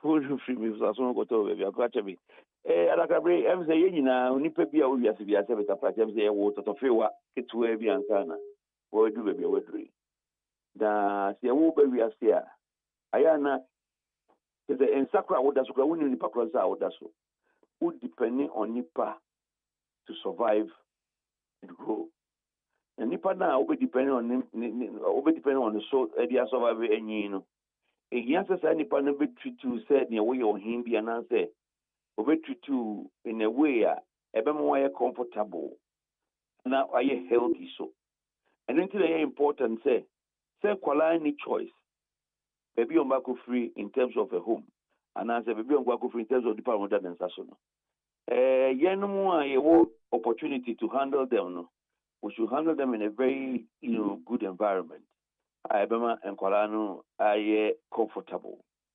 Then I'm a cancer. I'm saying those times I made call campaign 2020, 2016. When you say Adia Bakwana a hard dream power, Tema West a baby a Marco we the Kawi out here say baby Moko say prenatal also antenatal minimum natal no to edodo antenatal no say oba be wo no so ho ebi de wo wi no ye den natal neonatal anu ye postnatal but ni nyina che say natal no 12 o'clock and antenatal no 12 before 12 and a post after 12 and neonatal ne enkwada foforo no so department ya wo mo ye hwe wo mo what how you wa bin ngi ni obeke bi wa ti kura wacha because it you na me share the way na amamifo mabobo omokoko so na ebigina ntintin na nkwala yisu omotwen omoten na ko wenya na homete ba kokura de be kopi be bi nsu to lawyer na wo muni share de bi ani be bi eso motra na emanyina epia ko gina dua bi ase na dua kigo de dua ba ko na ma be 50 as a 40 nyina na mo ba ko ba e ba ko te dua ase oh sabta pra jo mo ko wi o sa places ya nya mo kura ka avance obetu me ka ko te ne ke wo de tax ni bi sabta pra cho dia ba oh adano say can issue beba and they catch them who say kwan bia me for so may improve infrastructure for weighing for say babies no and I say next mothers going for weighing no may you to boat to susu kakra and many your friend is saying health director no edin komo she edin komo na catch and say na person so honorable so we yes na me be show because kwalade se be munim be bi mu gina de particular time obi boa no a nyankopon no ya ma no nti mpacho yema no my madam Bensi of Frimpong ye very very friends a brilliant director nti I'm say okay and 11 electoral areas in na me say at least me one weighing center me can almost 55 weighing centers ewo a friend saying the whole municipality. And we catch on say, well, to start with, no, I want to do 11, one in each electoral area, and get it as a starting point and move ahead.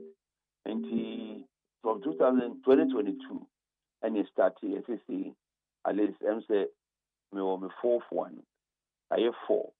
Now, I want to be operative because we BBC, as a wunya and one academy moment.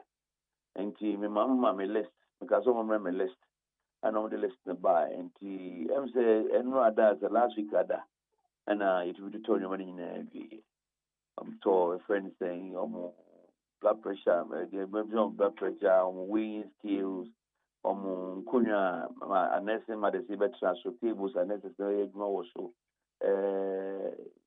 fetus one when see any of the bebree and to machines bebree among one yɛbɛkyɛ masa 4 year we no they start adwuma na cha by September October no ebi we another 4 so aka ho na 11 ya yemu 8 ama aka 3 enyame ya adom na samon nda so over ebi we aka ho na aka bi ho facility no a enya de bi a kire so but at least it is good enough to afford any a friend is saying a nursing mother that comfort to be able to go there and go back home without having any challenges.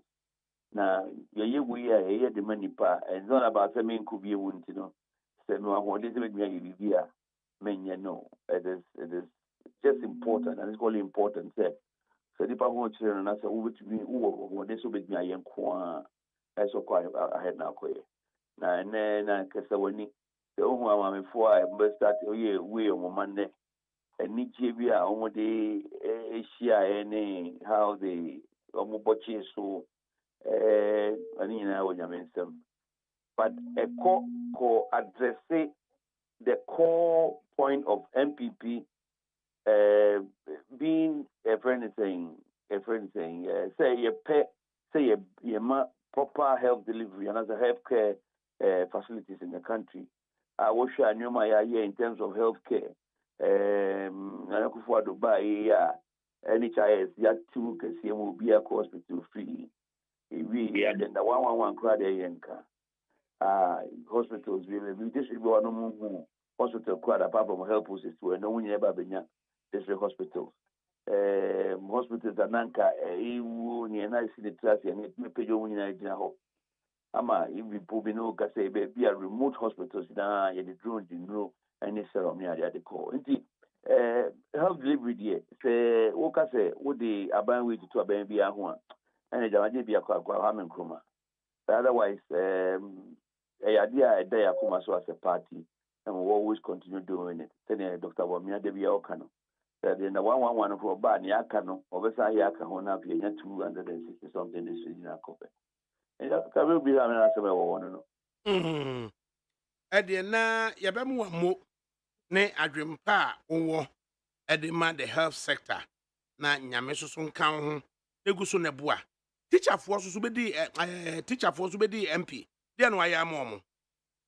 hey ADAKABRI omo de kamanya ka ofro wan kasa no omo ebo wa manie a teacher for water my west o me catch bro nya bia ni ho aba maka mi MPP for Tema West main teacher for wo Tema West na obia last 2-3 years them say ma obia coupon call melko koton your pay last year package we yeba nurse for nyina teacher for nyina police for nyina we do what we can to ensure say nipa you know we adwuma no so MPP so NDC at least obenya so comfort be and ne crowd we no ka say apart from say we organize a refresher course, 3-day refresher course. My THT is the work that I was in, I think, a couple of years ago. No, and then you know, because while I'm going out, you know, me teachers award.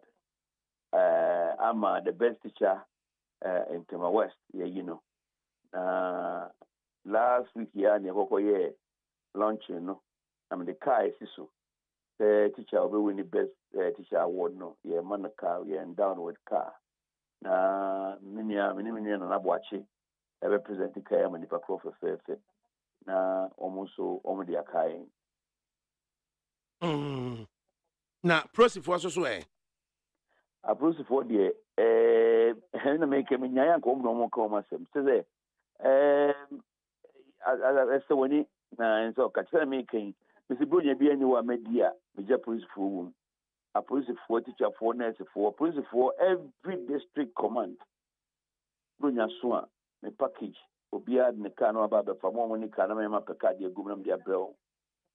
Nano your friend is saying security concerns me man it is so ade kudu. Me pay motorbikes me nsa na me de akwa koma. Me wo ho me bi na your friend is saying could be 2 commander Jan. This is why division commander could be 25 or the 2 men say here your friend saying logistics kakra they are supporting patrols na logistics go kan because of kan krantene ebia a friend is saying what the host be about so here pick up and me homboa and I'm a topic of me na me ma ko be 2 police station back na masa ko police station force back some of any patrols area and we share pick up be actual who donate by honorable Carlos Ahenkra na South Africa America who asem me no want to find individually crap no some of them come to me with their problems and their challenges and I make sure that I find ways to support as much as I can. A police for crowd all the if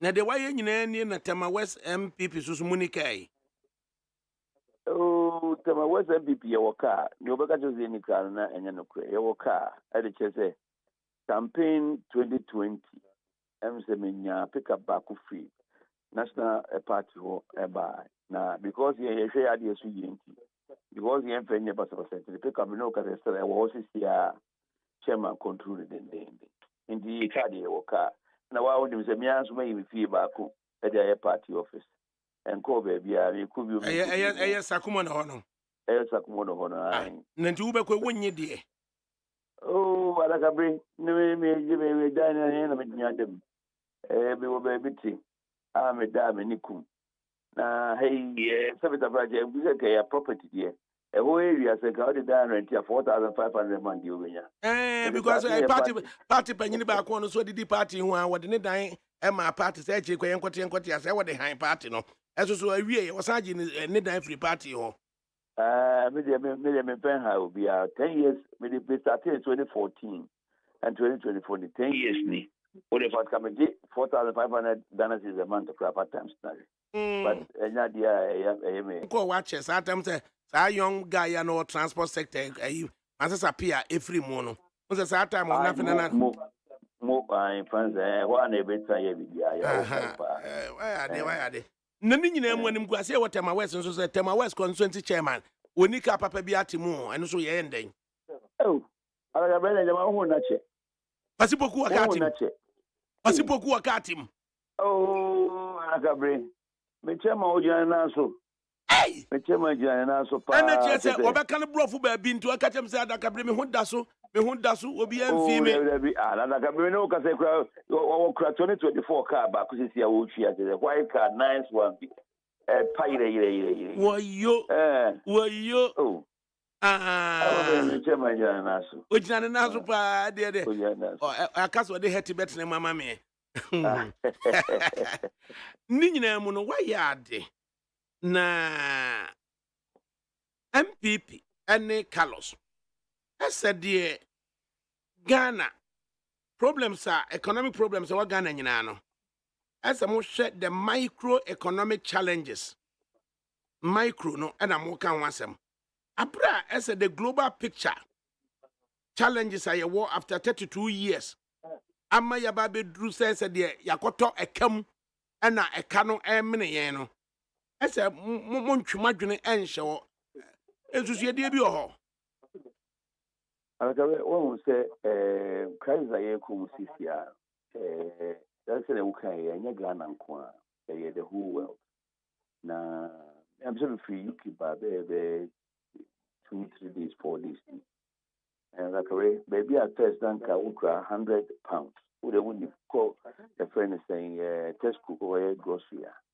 and car to return your rubber bag where 4 as a 5 and only £350 not the same item edging oh baby na yana yede yemfa edging wo UK edging wo US yede yo Ghana na edging wo de be na Ghana ye brama.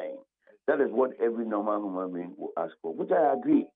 Say yakachiro say hwe so ana boy na ema ni omemumu na okache ze bia edin je so so edin a nya de obi abetia but yana ne mpese Ghana 40 ase ne say ye major challenge a you face ya nyekiti some time back and I say we be aba betwemana kufuado entia konya so and after that no so kra maema your friend is saying kufuo rollins ya nyekiti ye kriti in sense we a businessman na bakrum ha na ba ye adwuma na anya profita when you need na e wa wodia o ha your friend 100% retention and in your pet na di so person dey to how o person dey kwabutire o person dey kokuru ma e wa wodia ADAKABRI sa law ya ye ayema se obi eba impo ede ko bia na nsema woni beton Ghana ha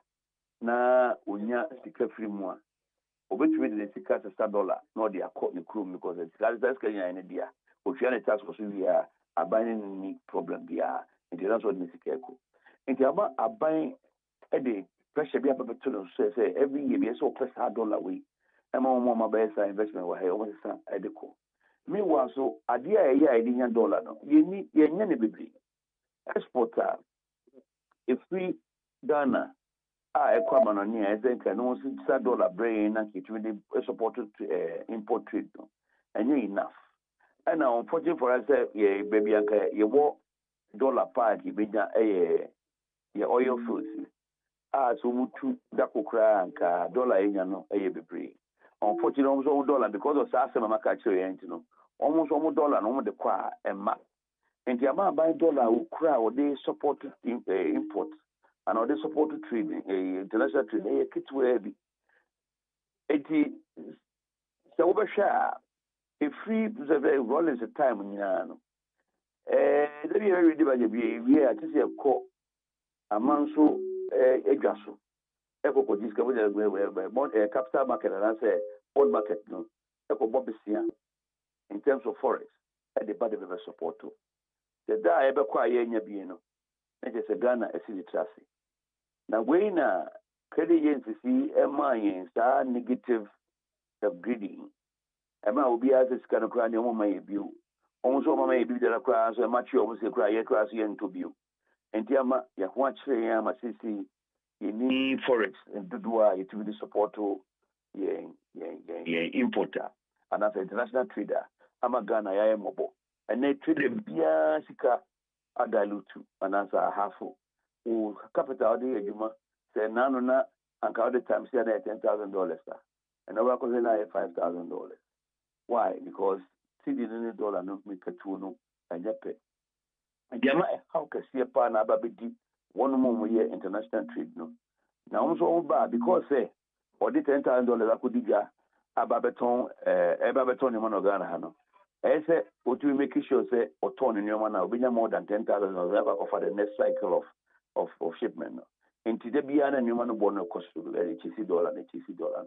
I don't know a higher dream, CC, Minister for Flower, Finance Minister for Aba, only Agri Minister Omaba, Omo Yoro say, you bring a lot of dollars in their support to your friends saying.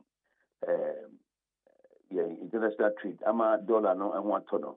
But I can be you in every one more. Dollar and some in the way are affecting and traders are also when you're about to the way. NPP are buying a better. So we say aside all annual week, there's never foreign interventions. Social interventions they buy in Yara is still in place. In spite of all dollar no any acrobatic then Davadi say Bunano. Free FHS in Chem. Nursing training allowance and withdraw it. Teacher training allowance and withdraw it. ADAKABRI.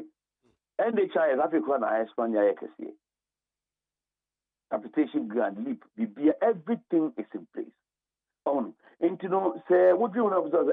Then how is the mathematics working?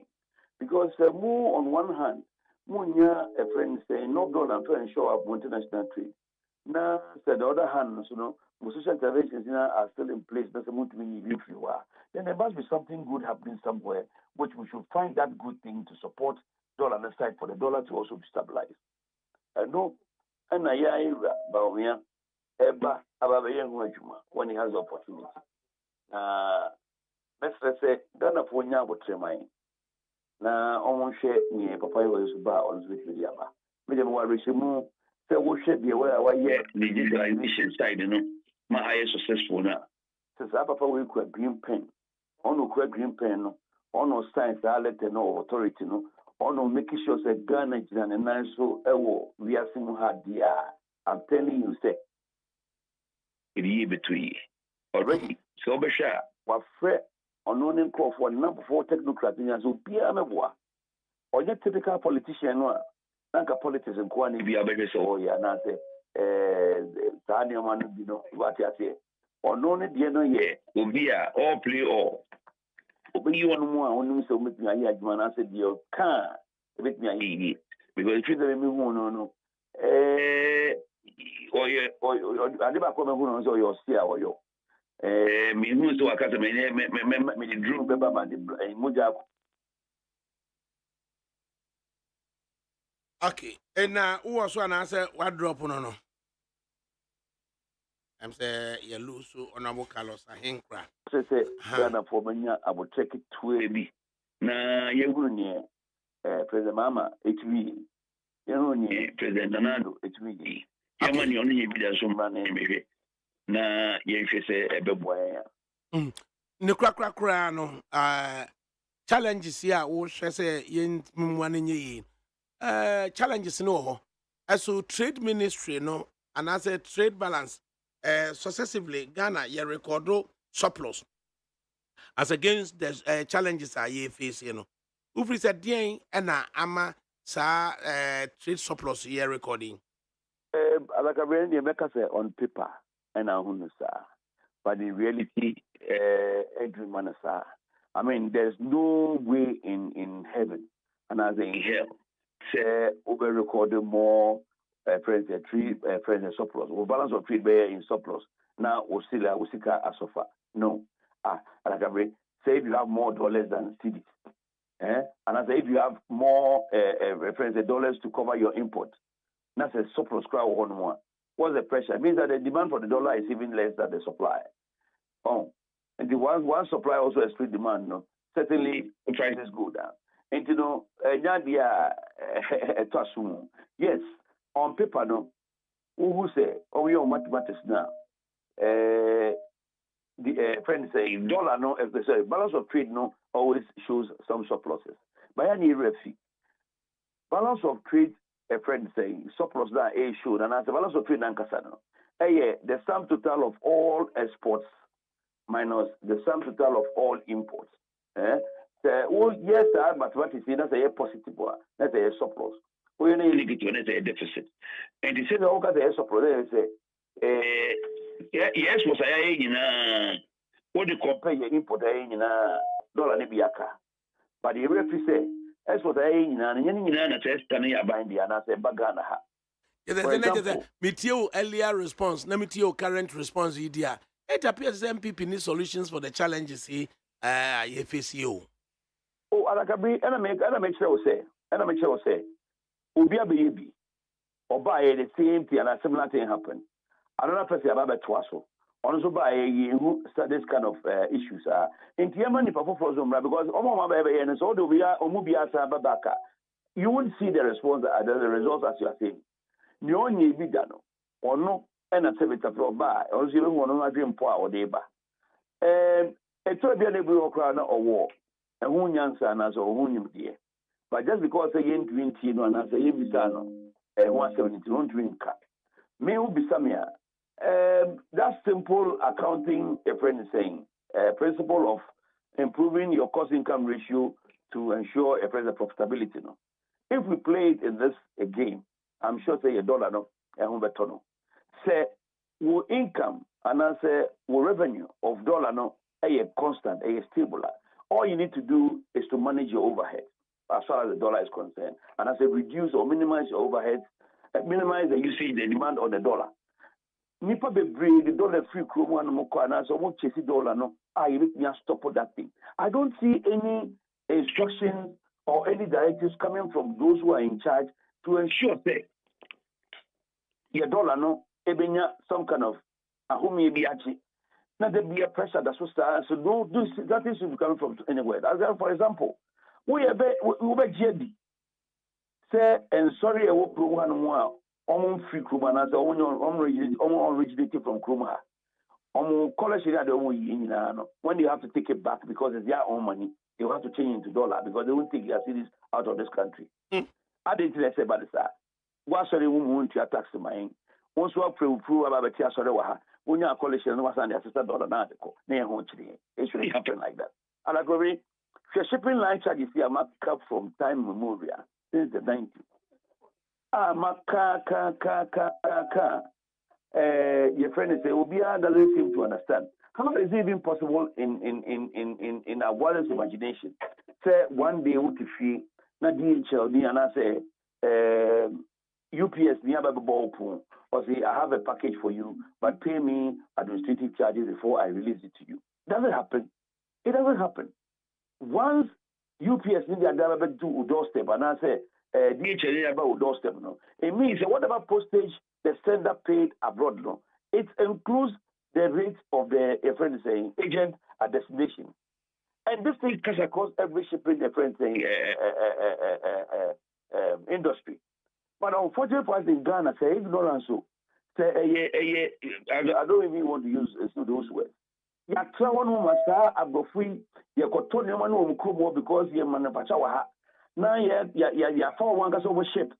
Our ship on the about no much plane about the shadow ha. No ma ko ha kwa ko yi amayin. No ma GSK. And son no you know no crab no. Asa ju another money and son what ko you no ma dia ko warehouse. It doesn't happen anywhere. When we come home ADAKABRI, if you go to Antwerp port and I said Rotterdam port so ko yi nyoma. What 20-footer container about kwa year. But you are $25. Your friend deliver a handover fee. $25. ADAKABRI can say $400 per container. Who the bill of lading back bar. But container beer was to be as a container 30 was at the times 400 times containers 40. No. Meanwhile, in their country, say 30 containers or one bill of lading. So you do $25 per bill of lading. Me share a very Auditor General Report 2022. Sa cost including your friend is saying freight collect charge at the $114 million any free your friend is saying. The economy McCoy, and as it was tagged by Bank of Ghana as cost associated with President Dimori and freight and whatever. So, ain't it say not say a bread dollar home. Now every year be $120 billion, that's $100 million free of charge state. That money is not meant to be collected by these people. That's a okay, buying for the will be one more zero. Now, what you have at what you have done here. And the upper main table, car claim, will be can be a mini car. Now, you have at my Namafaniaka. If that is okay for you. But they don't listen. The way to solve this problem is there. But I can one out about money, one out catch. If they don't want to listen, they don't want to listen. If they thought I mean, number for me, and I mean, no more happen. And as all know, you're Jumano. All being said, me were bang and you may cost the interview. I will tell you the gospel truth. Okay. I am not even consulted on some of these matters that people know that I'm expert in. And what can I do? I can't do anything. It was a media balance here. Say, affect to a Yamin Mamba. Say, a friend may be some, maybe I can be in such a way and give it me a solve for Rama. But here, Miss Sabi. Now, get the two baby da. And then I get baby.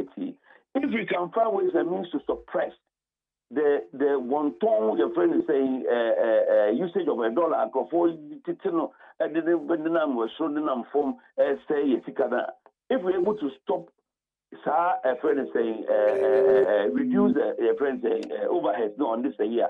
Even if we keep the revenue and as the income constant, we'll still not suffer. Okay. You January na uka habo ya uniaba ana sisi nyame ato nsa afre no La Bianca na aka de na kyerɛ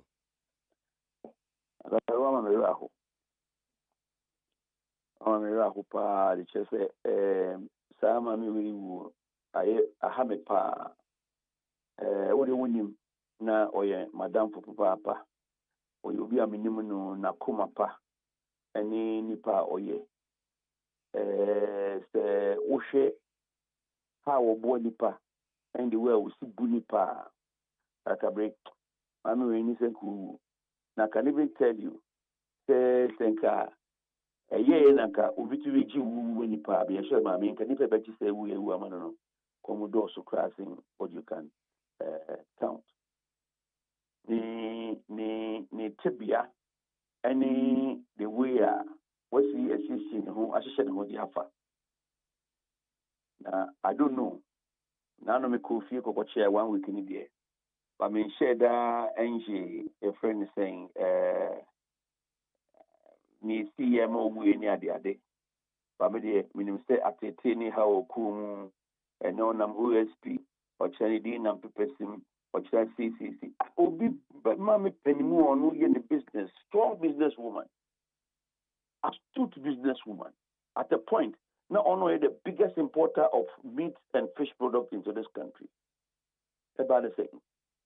Nanidini nam na win nam hana is pure one you ADAKABRI. And you may one Saturday take home be a mammy. But I'm here to get the full story. And you ever chain near it. Now, I mean for the currency. Now also the movie mine. Now, I mean him say wherever she goes. And as a baby, I'm going to be Sibiano or maybe see pa. Only Papa, Mammy, Papa, ye pa, baby, Pentecost for. I was a fire Kuju, I was Sakumono estate. So for a Kuju, no mammy din. On Monday, Sakumono for the name mammy din at all. Pentecost now, a friend saying, I walk Sakumono. Now, did you ma ye any more, dear boy, nipa, including a sorry and man. That could patch off our bike in where you have a friend is saying a compound home, also for a good a friend temple. Nabati was someone some kicking. Now, but Tidipa and come catch us a good between and con Janin, and come for moon for the man entrance. I mean for the crazy. Yo, nyame de ne kra be hyenti so fa kuju na wo ka ye no da chi bi so so maka kire eye hana kuju na hana kuju no so so nzema ni ba akwa me nkroma ne ka bo mu a hana kuju ejina pintin ema so fa kuju eso ba ya eye Eunice Boa eso so ebeto aso nyame nka ho onabo Okay, so nyame sha. right enzemafo aye bi o enzemafo aye bi papa ana kuju no what ne din da ene mpo abete so fa kuju chairman ati hana kuju din da Offer, in fact, my take Kujo bebre, Hana Kujo dear. Meaning Kujo num bebre, Abraham Kujo. And Diana de Biano, no Google relationship between Kwame Nkrumah and Hana Kuju. I don't know, the side chick. Hey, just a what Kwame Nkrumah papa. Just a on the net, just a here for the Kwame Nkrumah, the enormous see Hana Kuju. So there's a more or less national women organizer type. Just a Hana Kuju, what Kwame Nkrumah papa. Balanda boys no ne omo hu kakawa nyina no Hana Kuju and an ehwe omo. And more than a year, and because we're minister for states. And also ministers now be creating A gender minister. Your friends say procurement minister without portfolio. And as a Nkrumah special aid. Yeah, na Kwame Nkrumah Yusuf maybe. You be the say Western region no Hana Kuju and na Grace Ayensu. Sa Grace Ayensu no. Ne nana ne Escado Ketan NDC candidate no Professor Grace Ayensu no. I can't blame now because some formation of Busa aye Grace Ayensu. What to me these stories we no background and me say one kasa na ya na create but ube komu na no kura kakra wo. Tiana ya the man ya ade ye pa. The Western region there aye Grace Ayensu, in fact Western and Central Grace Ayensu Hana Kuju. So oma ye be papa. E je to oba Kumasi so na abeto eye Mami Freeman. Ze free nzima abetwa mako. Kumasi fa Josu anase fa. Mami Freeman. So dey Josu na. Udru Josu so dia na baba bebusa Agata Kwashi. Agata Kwashi na ni kunu ne ye friend say Dr. Safo Mensa. Okay. Ya Agata Kwashi mo ni Kumasi for ma o ko school papa ene ade mo fra true no. Right. Mayen kwatama na tema na sesi ya say dabre TDC and Netama West Constituency Chairman of the MPP and Omo Tonton a parker over the years Amrantie Abosobola and sorry aye crusade was so afi so yaya wedding was so yaya year was so and ne lawyer James Enu or candidate of the NDC Ewotema West by a press conference what you on the crater. Lawyer James Enu yamwa. What you say? Lawyer ya huya na aswe. Nyamiadon. Yo, na dia the petition tin ya wo se da be ye koton TDC koton asase ompni. Ina me da se pa de dikan mekia etiefo na ewie. Na nsem bia ekoso wotema no eya asefem papa. In recent times, no, there has been indiscriminate sale of land across the length and breadth of Tema.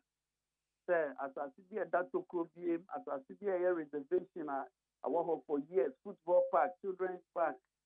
Sir, CDC is selling everything out indiscriminately. Now, they be a medicine who say, I buy a bar. Earlier, Omobetunton Sasia can umba the two be normal saying a quiet on. Now, yes, see, recently, a few days ago, he said, as I see that Tema come to pray around PV or being run about. That's as you know, VR4 or Cortes over that area. Now, as you know, as I see it, VR4 Cortes. So it is a whole shepherd, Nanka, VR4. Dia omaje omukotes no omaje hu basa se dia kotes neni se de dia ultimate dia pavement and garden and as community right of space it is as see and youth boss ball ye Asɔre mmiɛnsa ɛna ɛwɔ saa area hɔ. Asɔre mmiɛnsa. Asɔre ne nyinaa wɔn yɛ activities programs a ɛhɔ a na wɔn use to. Any funeral bia social event bia football ɛhɔ a asase a wɔ hɔ for so many years. Now, some time ago, years back, over 10 years ago, CDC tried to sell that piece of land. And they are for intervening here with the community. And that's no, now, I'm saying, what you see, I say, you have the years of person, and say, there 1 week ago, and I'm in the system. After the 3 days ago, they will say, Land Cruiser. Motorcade the name, the Silipani Fiaka, a Munipa Kobu, Ausha government official, if they are from first service or any minister, one of them, Korusha, V8 government, V8 to Kitani, Motorcade the Nima, let us so you'll be aware. You see, a mobile in special and they say, I see that I do some 12 midnight, keeper truck, and a Chianya, a tree, a mbo, a grass, as you saw, mobile started Juma. I said, no. Now, she should cry a year and also, ye bizarre, via for almost your money bushy. And the youth now, a work tema, and need the residents of Comte concern youth in tema residents of Comte, and almost storage in a house, away the young penny. Now, Sassi, chat here to and yan de, Nayan Jinahona, yan yebia, tema, you been out how be brave. And you know, so man saying we are for park be a friend Mighty Ocean Park or Comte 5. Me and I'm a footballer before. Me ball coach for them. That park is not a ball. This is for tons. That park here make catch a private developer. It is here say former finance minister company been a source island and they will be but the fact of Badamasa is on my tongue. It's here yes all our family. This a man football park I ball. Who got my children's park I been committee fight. Tema secondary school and also Maton. Now saying committee 5 youth. Almost we a press conference market about committee 5 and also Maton. Almost original also almost finished. We share a series of sales of course every space I will be here, whether match to football park or everything. CDC is trying to sell all these things. If you enter you to this original and now we have a press conference. Now maybe they move first of all as a lawyer because residents engage me as a lawyer. And apart from that, also may not be the parliamentary candidate on the ticket of the NDC. And therefore, me few stakeholders about anything concerning Tema West. I also came in that capacity. And based on that, we had through a petition. Our petition, and I know that you could serve all stakeholders, CDC, police, the assemblyman, the mayor, all the stakeholders, we are serving them with a petition. Now, yes, the man said, yes, now, yes, Penema did this before end. Because, as I say, I be a community place, social event, football, the day of one, if you are bro, Yamaho Quine, Emma, CBC, and so on. Yeah, Assembly, Nikiano. You. Na tema deɛ since 1951 Kwame Nkrumah develop tema no executive instrument and a creative tema and a creative tema development corporation or statutory backing and the asasi bia what tema de nsese teme yira na said they omutumi engage you as a lawyer what me around a search on that piece of land at that committee 3 year intended sale woka ho asemi. Now do we know the status of that land?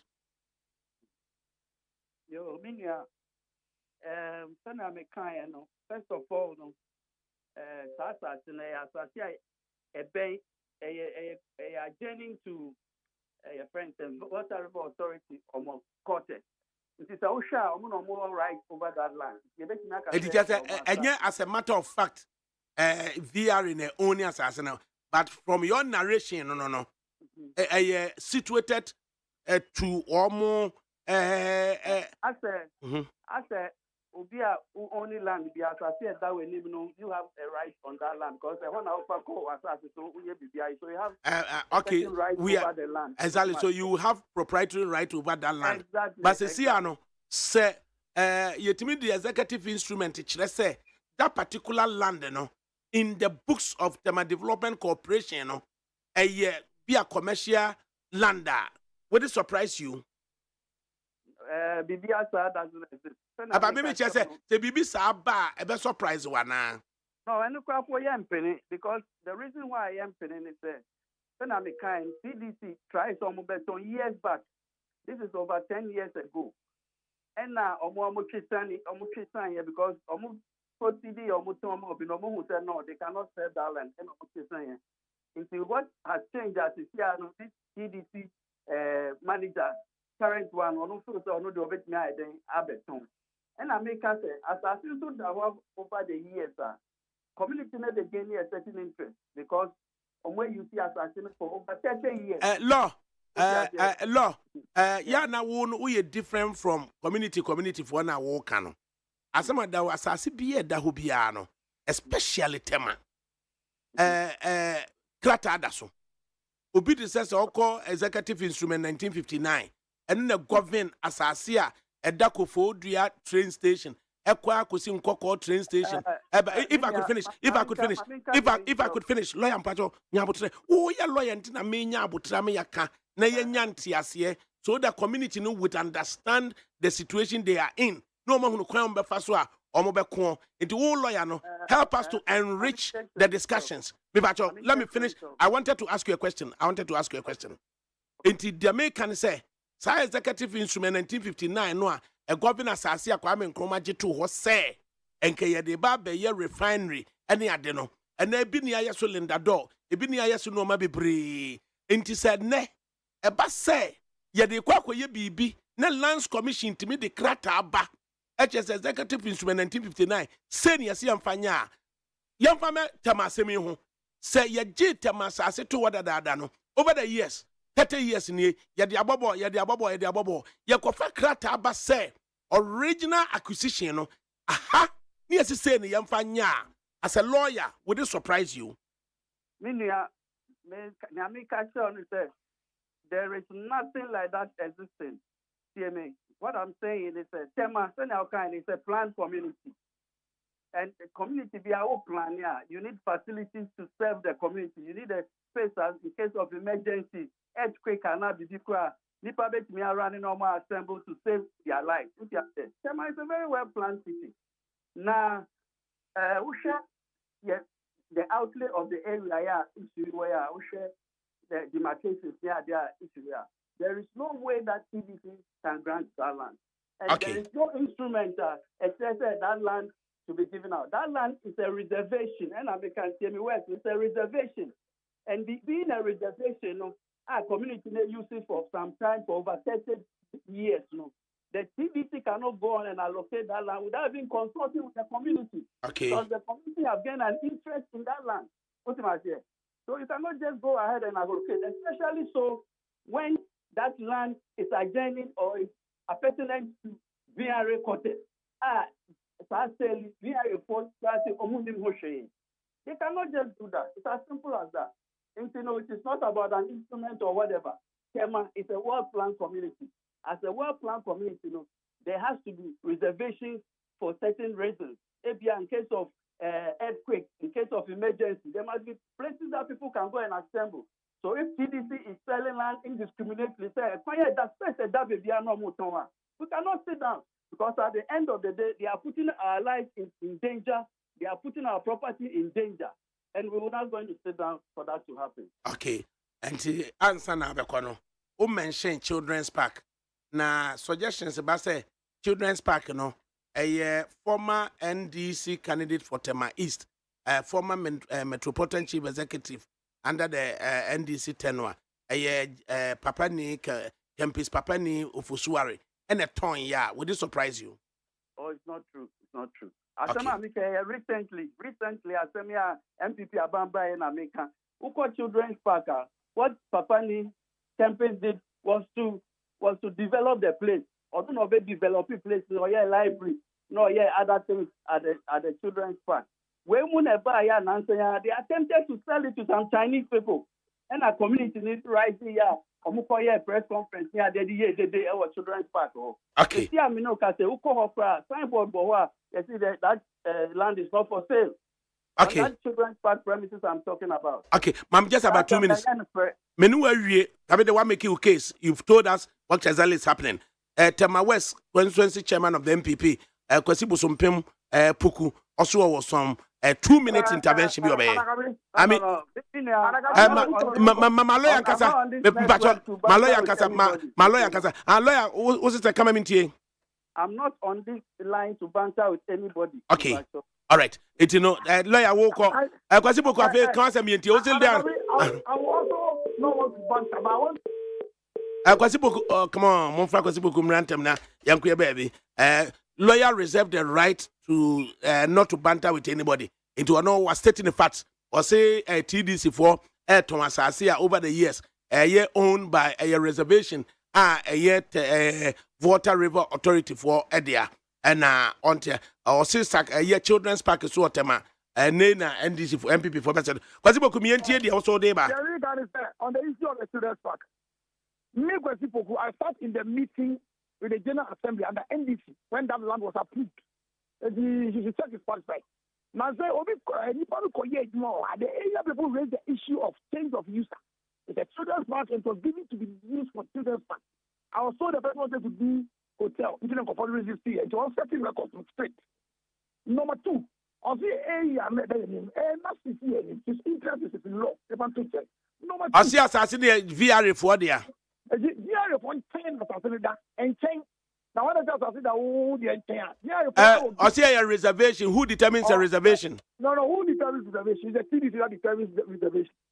And the who VR for no one VR for no war any right over that land. The Dormant channel. No. VR for no offensive over there. I will say.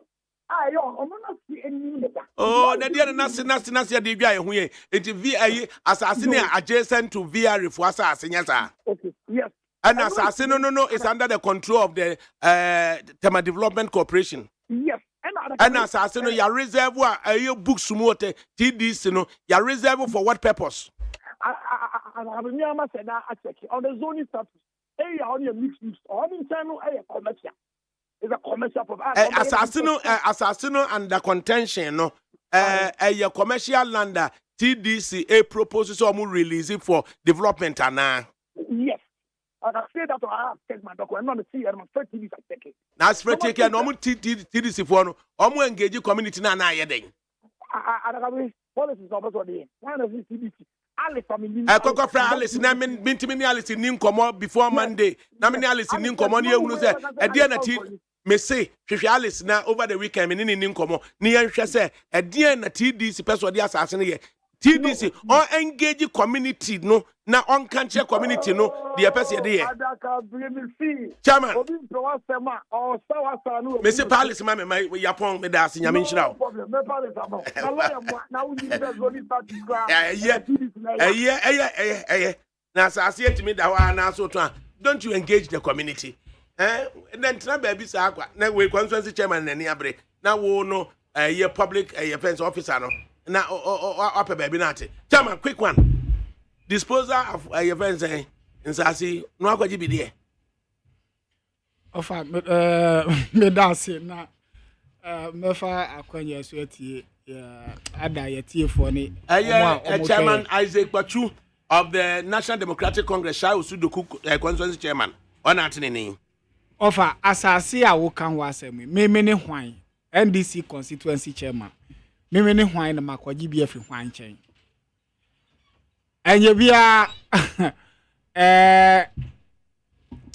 ofa minjibi na ne ewomu ne se se Ghana ha no embra ene nhihye wo ho ofa pe 1992 constitution ordinarily no chairman ma me fa further information ma we ordinarily me fa information from ma okay wo de mami anasa wo de tudwa I said me de ma my Grace aye nsu na me kan no won say me kan say ne nana and Professor Grace Ayensu, NDC candidate of your friend saying Escado Kitai in the Western region. Yeah. And I'm led to believe, I also know, say, Neba, the late Professor Edi Ayensu, or a one-time chief executive of the Smithsonian Institute of the USA, and a former chairman of the Council for Scientific and Industrial Research, is a renowned scientist. And he agrees, Ayensu Susono,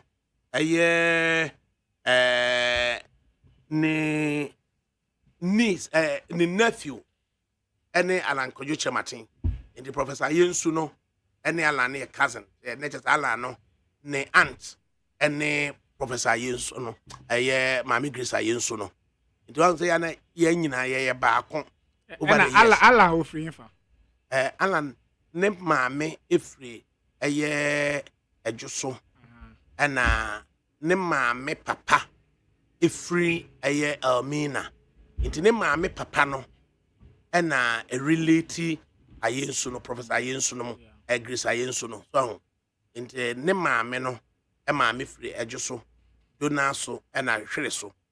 And ne maame papa free a year Elmina. And ne maame and so free just no. And ne maame ne papa no. And so a year Orbin or also free Elmina. Eddie Prof. Yeah, no. Charles Documenca Bibi Cacragino. Can we be for Charles Docu? Charles Documenca. I would can we find Charles Docu. Former Speaker of the Ghanaian Parliament. The friend Reynolds Griffiths Randolph, Ufri Sha Usudoku. In fact, Ufri Usudoku proper, and Ufri.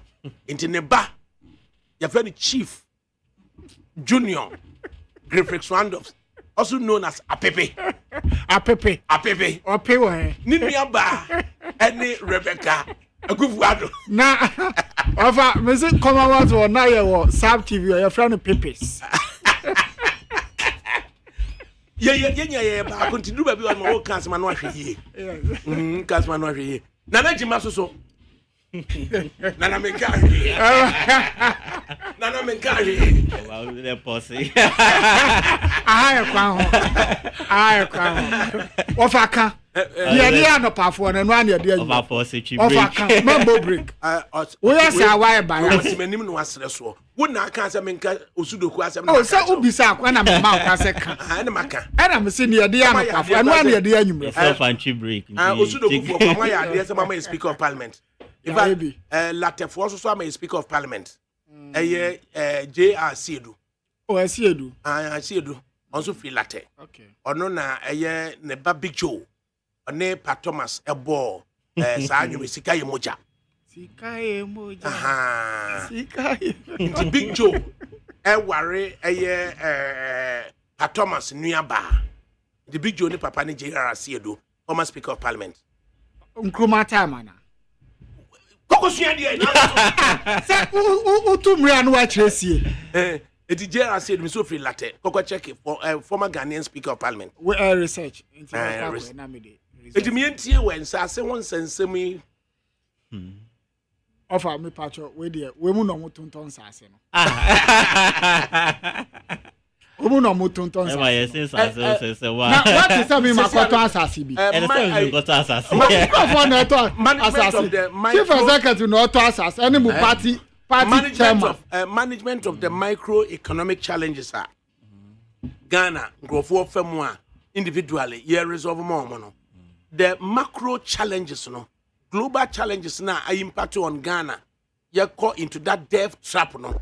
MPP more solution to take us out of the debt trap, Nana. Offer, let me say, solutions need be brave. Mubi. I will be pa. Na tambe na mubashasi are rolling out. Offer ya rolling. A lot of the solutions are out. I wouldn't just say flag bearer say Yamanimra no me ruling out. Oh, fine. Yes, sir. I know they say a contextual speech. On say December 7th, a better aba. And you know, share baby your vice president and I said the flag bearer ni jinana. I will say otimi edin eni swadi hu eba. And like you said, all powers biano ikra president by the executive order drawing powers from the 1992 constitution. Inti I was say it me yes answers say the vice president, even though I part of government, all bars stop with the president. And of us any I advisory role, even including ministers, state appointees, CEOs and all that. No, more of advisory. So they advise. It's either for the president to take, accept or reject. And he say, "Bibia, your flag bearer, Dr. Mahmoud Bawumia, ejina no. It's all about all tone home. And of us any no. Yes, about the challenges with the economy now. Just as now on the honorable Carlos year interview earlier on. No. A funny be menene yarding, a funny be so meneno en yarding. But Bibia you do say no of our global issues, global phenomena, of our who follow the global economic outlook. Even the advanced countries, the advanced economy, the United Kingdom, the United States, Germany, and all that now. Bibia area si ayedene. Inflation aye battle assiduously aye kuhu every day biano of our who follow British politics or more parliament proceedings. Once a Prime Minister Rishi Sunak complaining about how current economic issues are global in nature. Of course. As opposition party or they are facing the bashment as we are going through the same processes in the country. It's okay, normal as governors. Once there is ruling and there's opposition, and you expect this bashment, and then the opposition will have to put you on check and all that. But I say, you overdo in your man, manitra. Into Akwakoban say the issues now on the economy. Sebe quite crana LCA crana near blame on the economy and the economy of one of the main pillars is say aqua I the exchange rate and it will be a din command exchange rate OSHA recent price adjustment in food product will be a kind of exchange rate and a dollar and a fango ball. So these are the variables. But of economy and magic. What you put in, you make a deliberate attempt to change things in the economy, and it takes time. So kasi be all reverse inflation. Bibia edu could do 54.1%, currently 23.1%. Of a bosome. Any the trade EJDL koso ewo or minimum. Isn't it interesting? Say Ghana Statistical Service recent survey omade by a trade report. And only share ye JDA or minimum as at end period year ended 2023 no. You share your value of economy, which is the GDP of, as I say, in current terms and as current prices, the value of our economy, is estimated at 841.6 billion Ghana cedis. Now, of our EJDA wa fanami, the export, the import. I mean, we okay says you're recording more export than the import. Export values a buyer for 2023 a few mono amounted to 186 billion. And an annual import and so amounted to 180.7 billion. Into offer, share the trade surplus now we have recorded 5.4 billion Ghana cedis in terms of trade surplus.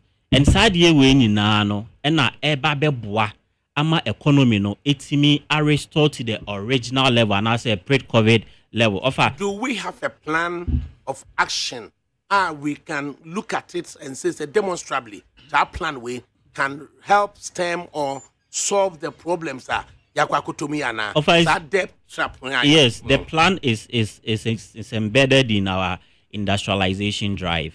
Just as the BI canon on say a JDA import export the demand on the dollar, basic supply and then demand economics. Share on the import side now. Of us in that time come do better running some of the imported products in a dollar now. Yeah, the air edible or minimum. Chairman one say chairman say Odia mango over. Share mefane say chairman or mango farmer. Now reports statistical service edible on food.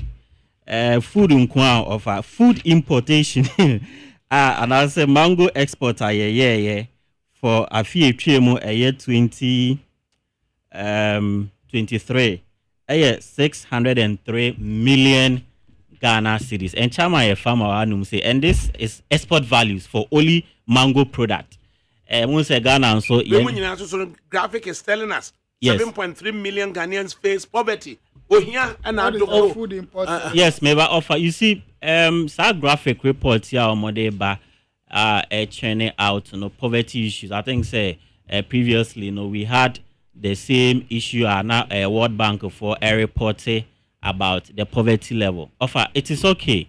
We share one of the indicator of economic development. We are talking about poverty reduction. In the say a developing country, we'll have some of these indicators amongst us. We'll share the income levels now.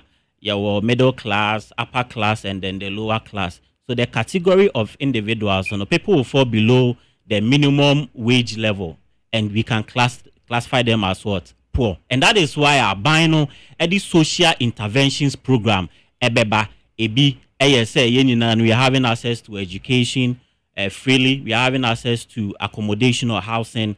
Social leap buying Edison year poverty eradication program. These are social interventions at least cost level buying services in terms of cost will be kept at the minimal level. Send a benefit in here for anyone no money be or share inflation. Like we always say, if senior bo air costra, if fever one no musika, that is the rich. It is a thing it is government duty, government responsibility say prices of goods and services in the country will be maintained at a minimum. In the offer, yes, like I said earlier on, the result, the solution, the pragmatic measures, is in our industrialization drive. And we have said time and time again, say offer, we have to make that deliberate effort. I'm yet to see government, a leader, or beba, sending another effort, the free education concept, it's me promote implement here to the latter. Yes, there were some challenges in implementation, but the substance in it is that we've been able to give free access, quality education to Ghana for increasing enrollment. We've seen some over 1.2 Ghanaian million children access to secondary education. The benefit will come in the next 5 years. I won't say Ghana Caribbean will be competitive. And you've seen of people Ghana phone caller we need robotic competitions in the world, and this is what we are talking about. Now you're talking about industrialization as a policy. Yes, industrialization, because they say so in that field, let's just say Alan becomes your competitor. Oh, not necessarily. Because, he has given the demonstrable tracks industrialization. He said, no, as a policy, MPP move. We are not talking about individual. We are talking about Oman Ghana. Of a bit to me, Edward Koshe trade. A bit to me, the chairman, Akwa Koshe trade. Likely industrialization, as you put it. Yes, Senameka say, you say to me, I don't want to ascribe individual to it. I'm looking at Oman Ghana, say, leaders have been in Nano, say, Ura Alan Chairman, Dr. Mahmoud Baumia, former President, His Excellency John Dramani Mahama, say, Nana Bidia Concheda, whoever that is coming. And panda towards industrialization. That's right. Because a honor any bit to me abua ama are reversing most of our fundamentals Dr. Mahmoud Baumia Kayan, which still stands, and it's a fact. When the fundamentals are weak, we need to have that deliberate when the policy. Fundamentals are weak, what will happen? The exchange rate will expose you. That theory still holds today, and yet theory are said be able to and your warp logic is also. Yes, and your warp logic and we're experiencing it.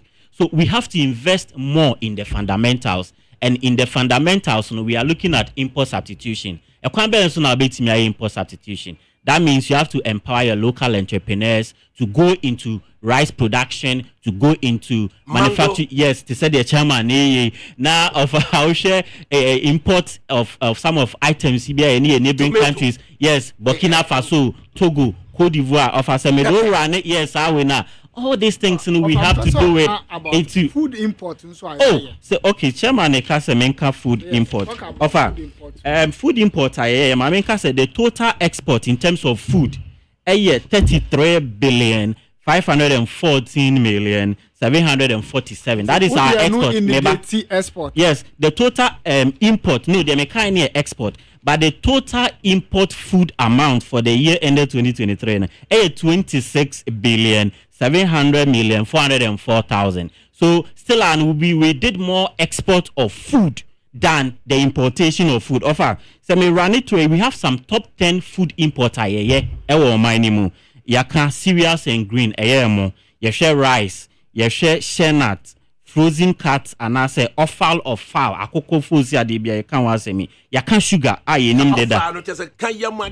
Yes, yes. Bofrono. Over your share sugar titri. You gut sending now okay. Blood and stomach yemadi palm oil, rice, broken rice, fish. Any oil, vegetable oils.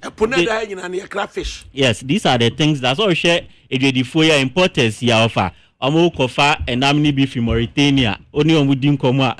Not the fish now, but that's what they do. But Yamin charge yourself for the year 2023, no, the import values are exceeding the export values. In this debate, me, Akoswa reverse the challenges with the economy. Now we have to increase the export and offer in the export, I will say you share most of our cash crop, our commodities are a lot of dollars every year. We have to pay much attention into the cocoa sector. We pay much attention into our minerals extraction or development. You may pay much attention to our oil. These are the three basic commodities a lot of foreign exchange bread or minimum. It's like I said earlier on, we are on the path of what industrialization. And abiding the one beautiful policy by the one district, one factory concept. Of every policy, biano, a here review with the implementation. Ubet me, I could do baby, but a could do baby. I will say utimi a review policy. Send a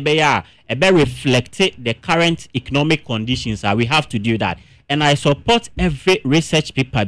Say we have to review the one district, one factory policy. It's been 8 years in government, and the etimi implement be. Etimi abwa ama at least senior one district one factory the coffee juice will never have come into existence.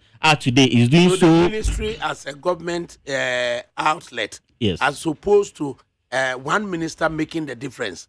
Do you accept it? One minister, not necessarily because of we inherit assets and liabilities. If you are working as a team, you don't call ministry all the gains, the benefits are the ministry. It is distributed to all the staff, direct staff, indirect staff. Because one person, so one person cannot make the difference. No, not at all. One person cannot make anything. I say one person cannot make the difference. Now, your debt trap here, Yakushemi. Do you believe MPP has the solution to take us out of such a trap? Offer made us say, I don't think they have any idea to get out from this mess. And can John Hammer help? Alternatively, yes. And that's the surest way to go is yes. Yes, with the 24-hour economy. I wanted the Imani, offense Bryce Simmons Walker. That is their opinion, and they are entitled to it. It may be concrete. No, it cannot be. It's their opinion. Indeed. So this is what Mama is saying. Free baby ya moye kacho akoshe no your mama 24 hours na be here free. Ofanche bia ube free akofie o. Fundamentals need to say 24-hour economy in itself be here free. Offer all that we are talking about here is to always say industrialization, one district, one whatever. And now the crowd will be say one district, one warehouse. And no. I was shocked to hear that. And then the Kwakwa warehouse war. So we don't have the platforms. Unkuma ayanyama we binum from day one. I've seen it. And now some of these warehouses. Ninya manina adani industries no adani warehouses a man for a year importer madam for was sugar near the adi. They are even using some as custom bonded warehouse for import goods. Enye warehouse yankasa ya produce ana enye factory yankasa ya production here on our own waiting to export it. So the 24-hour economy no subsidized. We are coming to serve as a substitution for import and export. And you ask how? The how is industries and other allied institutions are coming to work without arrest. The how is is coming to the 24-hour economy is coming to, subsidize some form of utility for even companies and our industries. Juma anajo na wo wakwakoda no, people will be producing. So just as the states will never sleep, we are entitled to have 24-hour security. It is the same way the industries and other institutions, other your friends manufacturing a year produce without rest. A create job. So in doing so, we'll create more or we'll produce more and subsidize our income. And now subsidize importer yadi bana yes change dollars near the adeno. Export will take care of that. Just as he mentioned, say you're importing rice, you're importing sugar, you're importing fish, and you then ask, sir, if you come to my river bank, come and look at the magic Chinese for no and so nano. Tons of fish. So if we can identify some young businessmen and entrepreneurs, now say you better equip them, you better resource them to go into more of this fishing now. You better import pala every Mauritania, and I say Mauritius, and other Chinese company say omumbra no mumfa na mumbre wahana. So that in itself, it is also taking care of some of these economic challenges. 24-hour economy. I am telling you, and it's a game changer. It's a game changer. A policy and a plan. Whichever way you say it, it's going to be a policy. And is policy enough to lead us out of such difficulties here again? It's work in progress. Even our democracy is work in progress, and we are still working on it. So now let us just assume, say, a policy proposal. And when I become a president, or if Mama become a president, then other things will follow. Just as other people are saying, say, Mumfa siya no mame, Mumfa ka no mame, Mumfa. Is that also a policy? Or is also I don't know how to put it. Mumfa siya no mame, Mumfa siya no mame. And we a policy.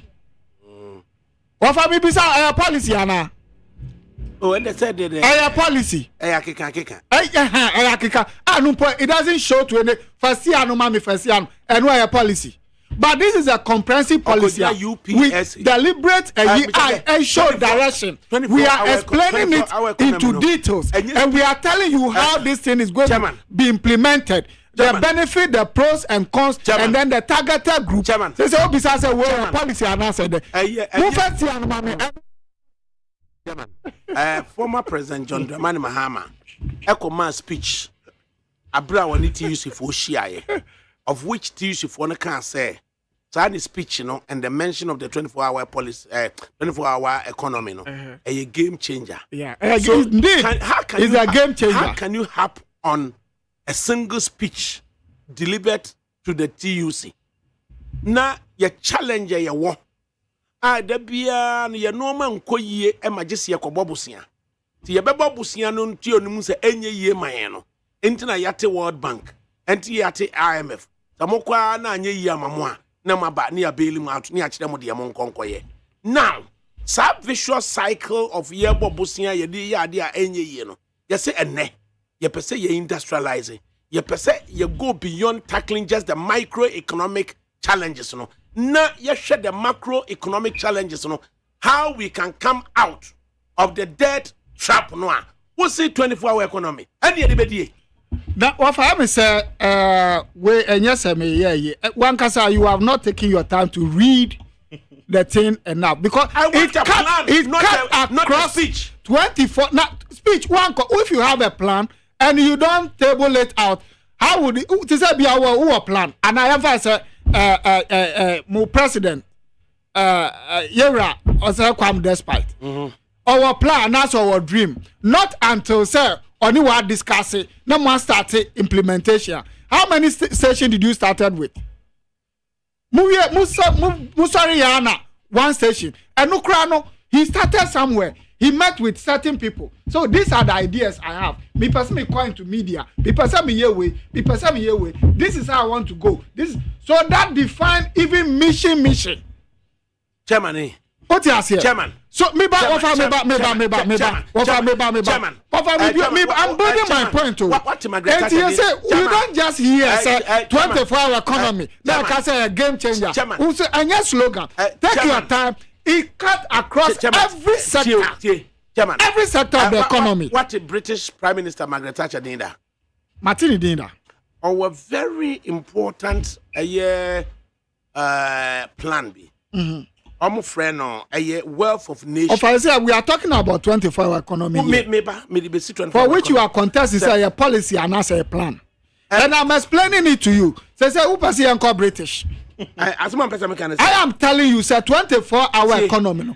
It cut across and now it touches on every sector of this economy. Then you are asking say a policy and not Margaret Thatcher, that wealth of nations, you know. As someone okay, and say, or see Japan, Switzerland, South Korea, Singapore, only natural resource be out. But because of almost enterprise economy, so we are saying, say, speech I would deliver to TUC and mention 24-hour economy is not enough. Plan Ben and the bus siano dead trap Bosiana Yadia Wako Yentimi. How do you create an enabling environment, an enterprise economy beer, a bit to me a year free, that trap no, and you still maintain 24-hour economy? Offer say they are grow about Pepefie, Udimrika. And time I grown be do so, I grown be so pa ne bia na name bu. You can near upon show seriously. NDC, your tender in your manifesto be. Then the manifesto that you no, me see as a party or and as a candidate. Have we tendered in ya pa your manifesto? 16 years out of 32 years. Just what you want me for manifesto and then they are grow about Papa Fie. 16 years. What's happening? They are grow. I don't know people. Where is your plan? Just last week they announced a campaign team. What did you hear then? No, I don't know. You are buying so for 16 years. No, we are not under any pressure. We are not under any duress. 24-hour economy is just a speech. It's just a tip, keke.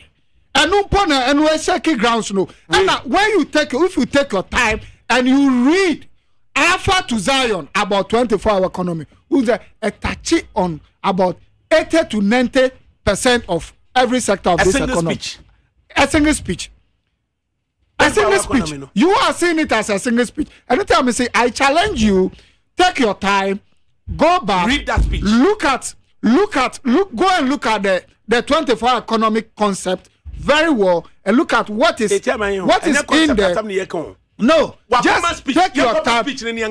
Speech. Now, Obi speech is speech. And what just a topic. A single speech, you know. I know, me see a topic. Now, what my speech? A single speech, you know. Now, then, no person can. Of our D24. Of that, no person can. A single speech, you know. Then, no person can. What is single speech, baby, my? What for answer? You may be too as Papa. China. You do put on China. I challenge you. Go back. Go and look for the 24-hour economy. Now read.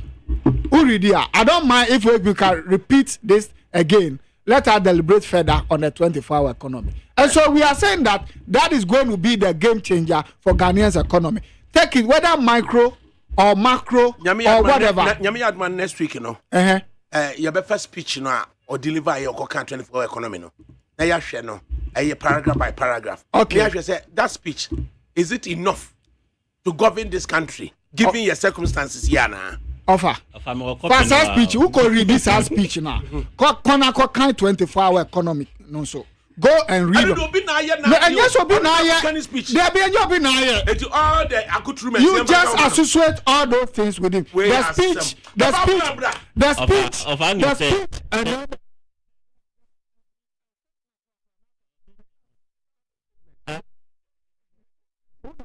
Man, what am I because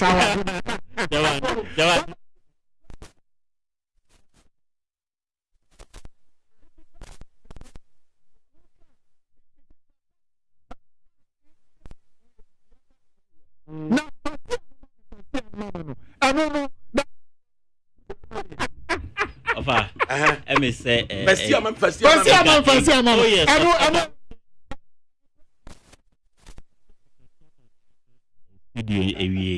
Nanka wa revise a refresh on with the 24-hour economy no into Obano then the no answer what TSM ye be touch ha ye be we nanka all the church who followers so and as a party supporters next week or the baba they say all director say ye ni enko kind ye chama me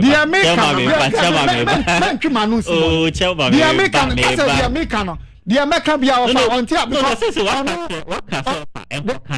what can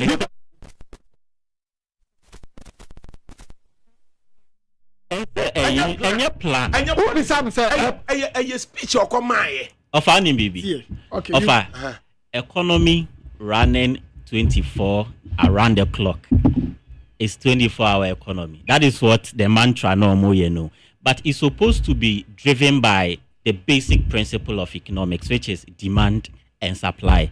It is just as I was saying, you know. So when to me and create the demand for that intentional policy now, per se, what they buy, a bit to me as solving a free boy promoting export, a creation of jobs. You must create the demand. Then the economy will naturally respond to it, and that is what. Time and time again, they have failed to explain.